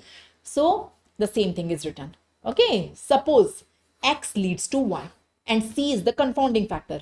So C is something, C for confounding factor. C is associated with the cause. It is associated with X. It is associated with the Y and it can directly lead to Y. I will give examples. I will give you 2 examples. The same 2 examples you have to learn for your exam. Okay. Number 1. Do you know, don't see this. Do you know physical inactivity leads to heart disease? We should exercise. Everyone say exercise is a good habit. At least moderate exercise we all do if we are fit. Okay. So the one who are physically inactive, they don't do any exercise, any physical activity. Okay. They have more chance of developing heart disease in future. You know that? Yes or no? Yes or no? Everyone knows. So here this is the cause and this is the fact. Everyone knows. Say, ma'am, yes, it's proven. Many studies have proved that physical inactivity, not activity. I'm saying physical inactivity. See, the person is lying down on a sofa. Person don't do any exercise. Physical inactivity leads to heart disease. We know that. Okay, so this is the cause, this is the effect. This is our hypothesis. In a hypothesis, we have a cause, we have an effect. So like smoking leads to lung cancer, in the similar way, physical inactivity leads to heart disease. Okay, got it? Now, let me tell you the confounding factor here. The age can be the confounding factor. Old age, I mean. Old age can be the confounding factor. Listen, you know, the people who are of old age, they are physically inactive. Yes or no? Of course, in old age, they have many morbidity. They have osteoporosis. They have some problems in their knees. They have various aches and pains in the body. They are physically inactive as compared to young people and children. Okay, they are active. But old people are inactive. And old age, mein heart diseases are common. Heart diseases are common in old age, not in young age. So old age is associated with physical inactivity. Older people exercise less. And old age is associated with heart disease. Okay, older people have more chance of having heart, and old age independently leads to heart. So old age is the confounding factor. It is associated with the cause, it is associated with the effect, and it is an independent risk factor for the effect. So that can be the confounding. Okay, that is a confounding. Say yes if you got it. So confounding is the mixing of effects. Mixing. So we don't know actually it's physical inactivity which is leading to heart disease, or actually it's old age which is leading to heart disease. It is mixing of effects. So this is cause, this is effect, and this is confounding factor. So confounding factor is related to the cause. It is associated with cause because old people are physically inactive. Okay, it is associated with the effect. Old age may heart effects, heart disease are common, and it's an independent risk factor for the effect. How many of you got the definition? So say the definition of confounding factor. It is associated with cause.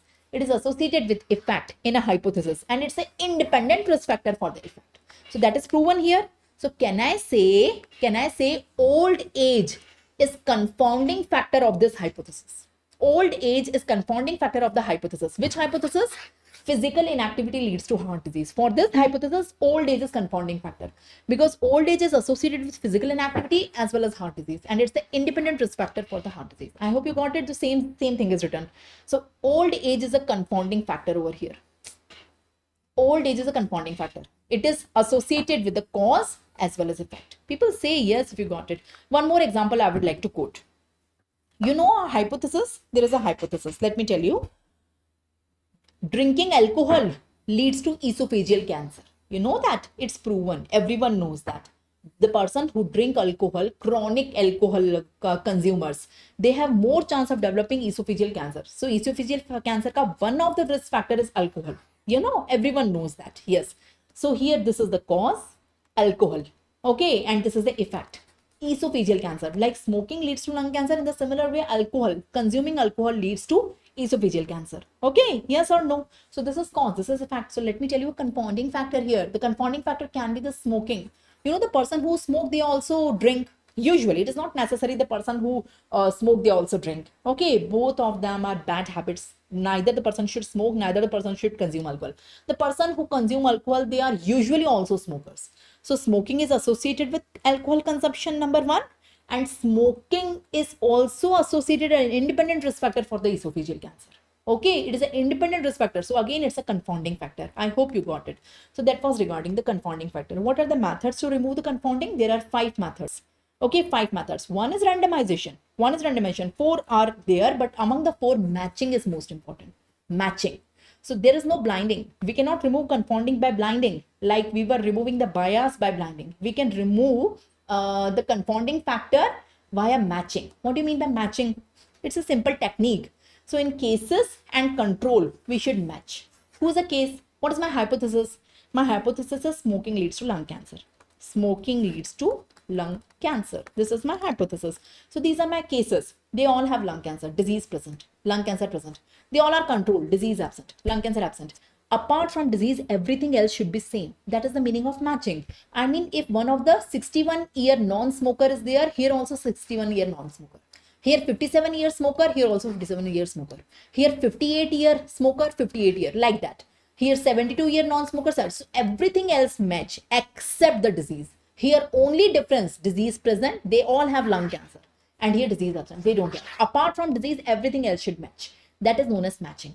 Okay, so here known confounding factors can be removed.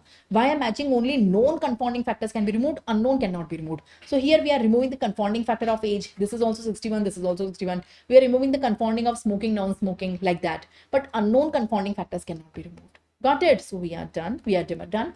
So to compare blinding, matching, and randomization.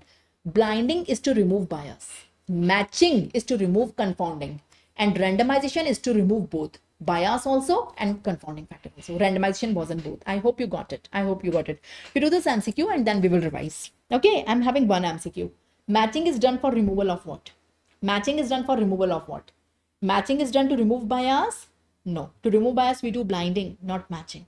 To remove known confounding factors, to remove unknown confounding factors, or to remove both known and unknown confounding factors. Yes. So correct answer. Matching is done to remove known confounding factors. Here I told you. Okay, and if I change the question, instead of matching, if I ask randomization, so what will be the answer? Randomization is to remove known as well as unknown confounding factors as well as bias. So answer is A and D. Okay, in that case, if the question was randomization, it is A and D both. Okay, got it? I hope you got it. So the last thing, what I taught you till now, I taught you bias and I taught you confounding factor.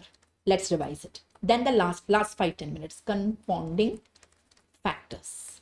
Okay, here I taught you its definition, okay, its types, and the most important types, how to eliminate the bias. Here also I taught you example. Here we don't have types, but here we have examples. I taught you 2 examples, very good examples. And here I taught you the ways to eliminate it. Okay, so here definition is simple. Bias is error. Okay, that is a definition. What is a confounding factor?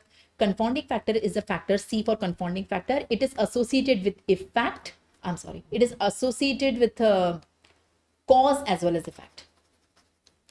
It is a factor which is associated with cause as well as effect, and it is having an independent risk factor of the effect. So that is a definition. And this one is a systemic error. See the definition, see the definition. Compare the definition. What are the types of bias? I told you in detail, 8 types. 2 types, selection and information. 4 selection, 4 information. You know the details. Okay. Here, I told you the examples. I told you 2 examples. 2 hypotheses. My first hypothesis was physical inactivity leads to heart disease. And here old age was the confounding factor associated with both. My second example was alcohol, drinking alcohol leads to esophageal cancer. And here smoking was a confounding factor associated with both. I hope you got it. Now third and last thing, ways to eliminate it. Here there are 2 ways, here also 2 ways. The first way is randomization. Randomization eliminate bias as well as confounding factor. But to remove bias, the second method is blinding. And to remove confounding factor, the second method is matching. Here, more methods are there, but in your syllabus, you have to learn matching. You should know what is blinding, the 3 type of blinding, single, double, triple. Matching, you should know the definition. It don't have any type. Everyone give me a thumbs up. That was the best shot I can give. Okay, so we have revised whatever we have learned in the last 2 hours in just 2 minutes. What is bias? What is confounding factor? If you are getting a note on bias, short note, long note, you can write, as well as on confounding factor. The last thing here is association and causation.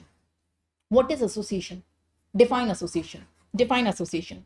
What is association? Can you tell me? What do you mean by association? Matlab kya hota hai? What do you mean by the term association? Define it in Hindi, in English, whatever you say. Define the term association. X is associated with Y. Can you say this statement? Can you explain it? Can you explain? Please explain, elaborate. You know English. Explain or elaborate. Can you please do so? What do you mean by the term association? Associated in Hindi, English. Try to do so, no?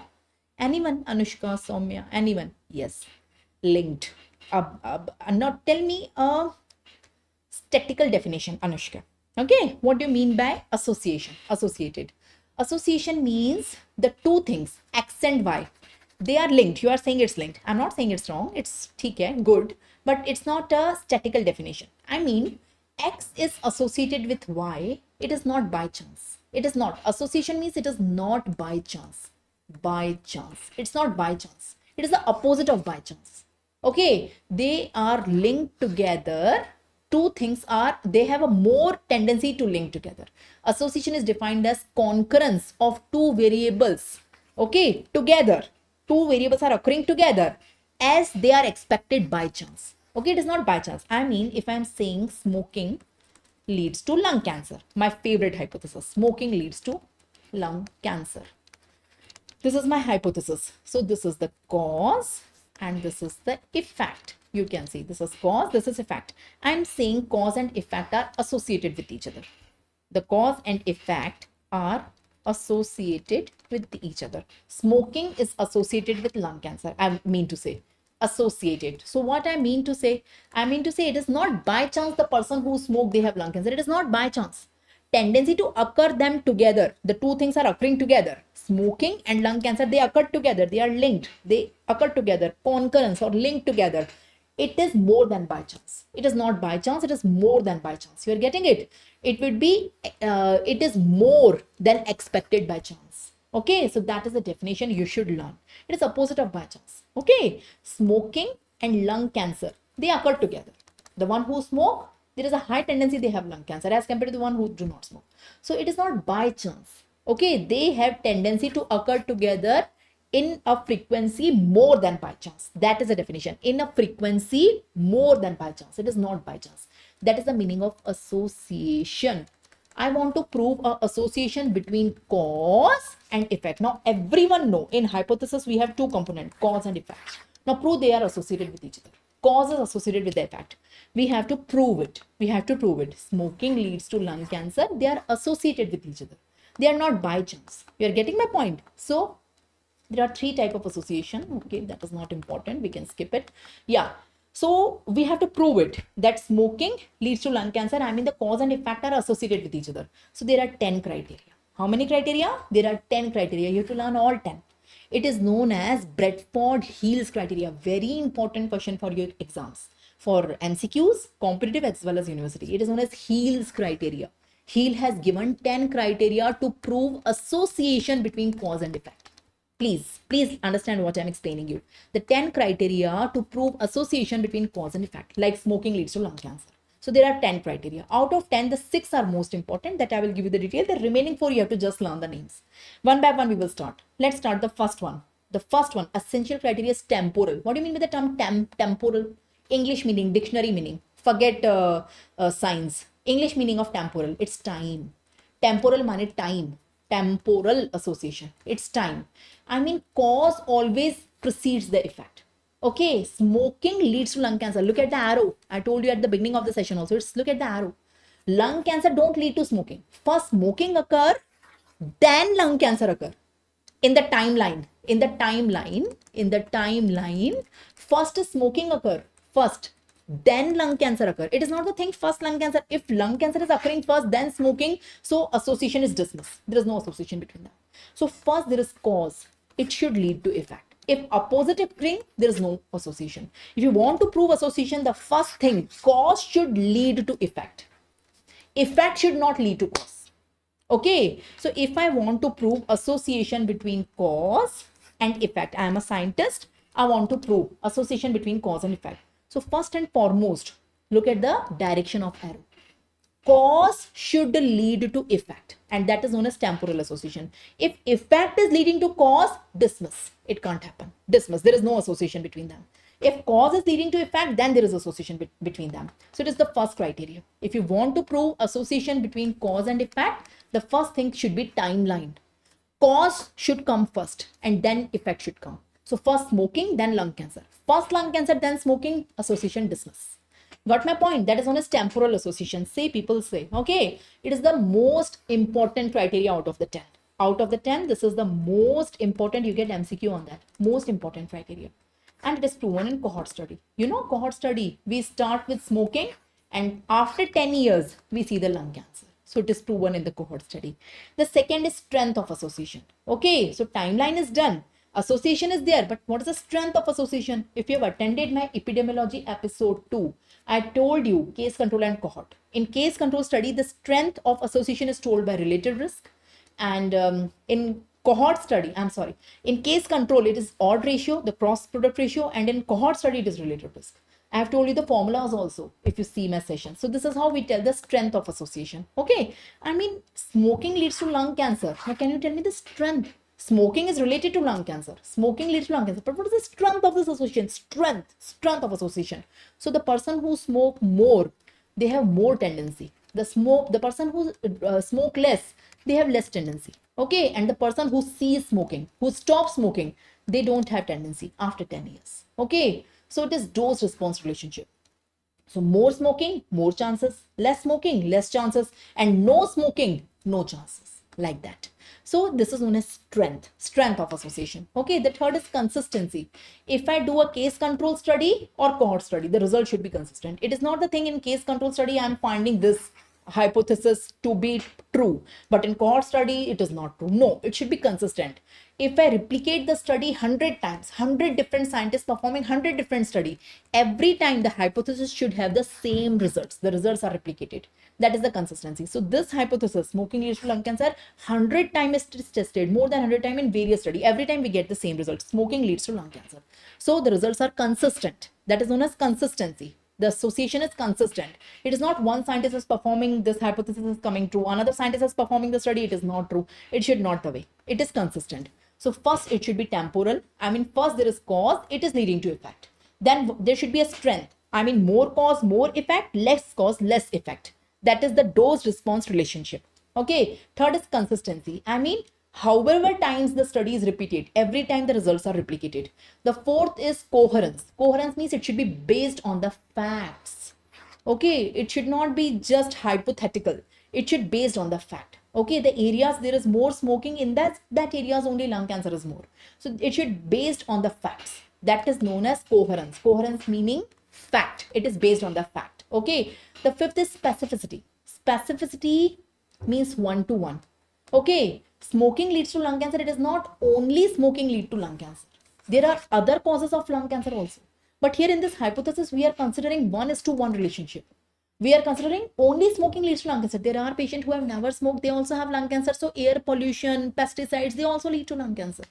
You're getting my point. So specificity, it is one-to-one relationship. So it is not a good criteria. It is the weakest and most difficult criteria to establish. It is one-to-one. In one-to-one, it's good. Otherwise, if it is multifactorial, some diseases are multifactorial, like lung cancer itself. It is not only caused by smoking. It is caused by air pollution, fertilizers, pesticides, and other causes are also there. So in one-to-one relationship, this can be proven. But in multifactorial causation, it is difficult to prove. So it is the weakest criteria among the 10 and most difficult criteria among the 10. This one is the most essential criteria or most important criteria among the 10. You get 2 MCQs. Okay, so most essential criteria among the 10 is temporal association, and weakest and most difficult to develop is specificity. Specificity means one-to-one. The next is biological plausibility. What do you mean by biological plausibility? There should be a biological theory behind that. Why smoking leads to lung cancer? Because smoke contains tar, which is chemical carcinogenic. If you have attended my pathology sessions last year, you know what is chemical carcinogenesis. I taught you in neoplasia. So we have a complete theory how chemical carcinogenesis leads to cancer. So smoke contains tar, it is biologically proven, either anatomically, physiologically, or justifiable. It should be biological plausibility. Okay, so it is containing some carcinogenic substance, that's why it is leading to cancer. So these things you have to learn. The remaining 4, it should be reversible on cessation of the smoking. If someone stops smoking, it should stop. The risk stop. Judging by evidence, study, design, and dose relationship, dose response. So these 4 are not important. These 6 are important. So these are the 10 criteria, the Heal's criteria to prove association between cause and effect. All hypotheses have cause and effect. To prove the association between cause and effect, we have 10 criteria. Now 2 MCQs, last 2 MCQs. The first question is in front of you. Read the question, tell me the answer. Most difficult criteria for cause association. Cause-effect association. Cause-effect association is known as causal association. Is it temporal? Is it strength? Is it specificity or biological plausibility? What is the correct answer? Yes? Yes. The most difficult and weakest one is specificity. It is one-to-one. And most essential in establishing a causal association. What is the most essential criteria? The most essential is the temporal. So out of the 10, I told you this one is the essential and this one is the most difficult and the weakest one. I hope you all got it. So that's all for today. I would like to end the session today. I hope you have learned. And tomorrow we are having the session at the same time. So for the third prof students, always we have session at 5:30 only instead of 6 p.m. Initially we took the time for the 6 p.m. but from now onwards the time will be 5:30. 5:30 onwards it will be 2-hour session. Approximately it will be 2 hours. So 5:30 to 7:30 will be the timings always by default, unless until in some rare cases we can change the time. Otherwise for third Prof Buster students, although those who have enrolled in the third Prof Buster 1.0, the timing will be 5:30 to 7:30 for all of you for 2 hours. Okay. and I will give you the schedule for 2 weeks. So the next upcoming 2 week schedule you already have this week and the upcoming week. And before that, I will give you the schedule for the next 2 weeks. Okay, it will be a tentative schedule and we will complete the syllabus in the 4 months only. Don't worry. We will take some extra sessions, extended sessions. So some weeks you have 3 sessions, some week you have 4, some week you have 5 sessions. Okay, more or less in the 4 months, we are going to complete our syllabus of the 4 subjects, the one who have taken the combo. Okay, the one who have taken the individual subject, they can check the exact schedule of for their subject, but timing will be 5:30. So tomorrow also we are having the session on app only tomorrow. Okay, that is on Monday, that is 3rd of November. 3rd November, Monday, we are having the session 5:30 on app only. All the sessions will be on app from now onwards, and it is PSM only. Okay, tomorrow I will teach you vaccine and cold chain, and the new chapter, new topic we are going to take tomorrow is screening for this. So don't you dare miss the session. It's a very important topic. Thank you so much. Bye bye. Good night. For any queries, you can note down our support number and you can text it. Thank you so much. Any other queries? Can I end the session? People, please do ask your queries if you have any. Can we end the session? Okay. Thank you so much. Good night. Bye-bye. Bye-bye. Thank you so much. I'm ending the session.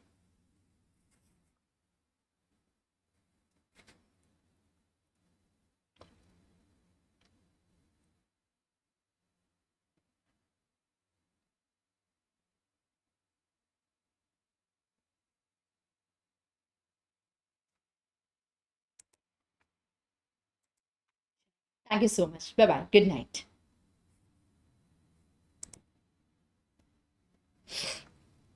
Please check the schedule. I have provided the next 2 week schedule in which ophthalmology sessions are also there in the next week. Please check the exact schedule, Anushka. In case of query, please WhatsApp on our support number to get the exact schedule for the next 2 weeks.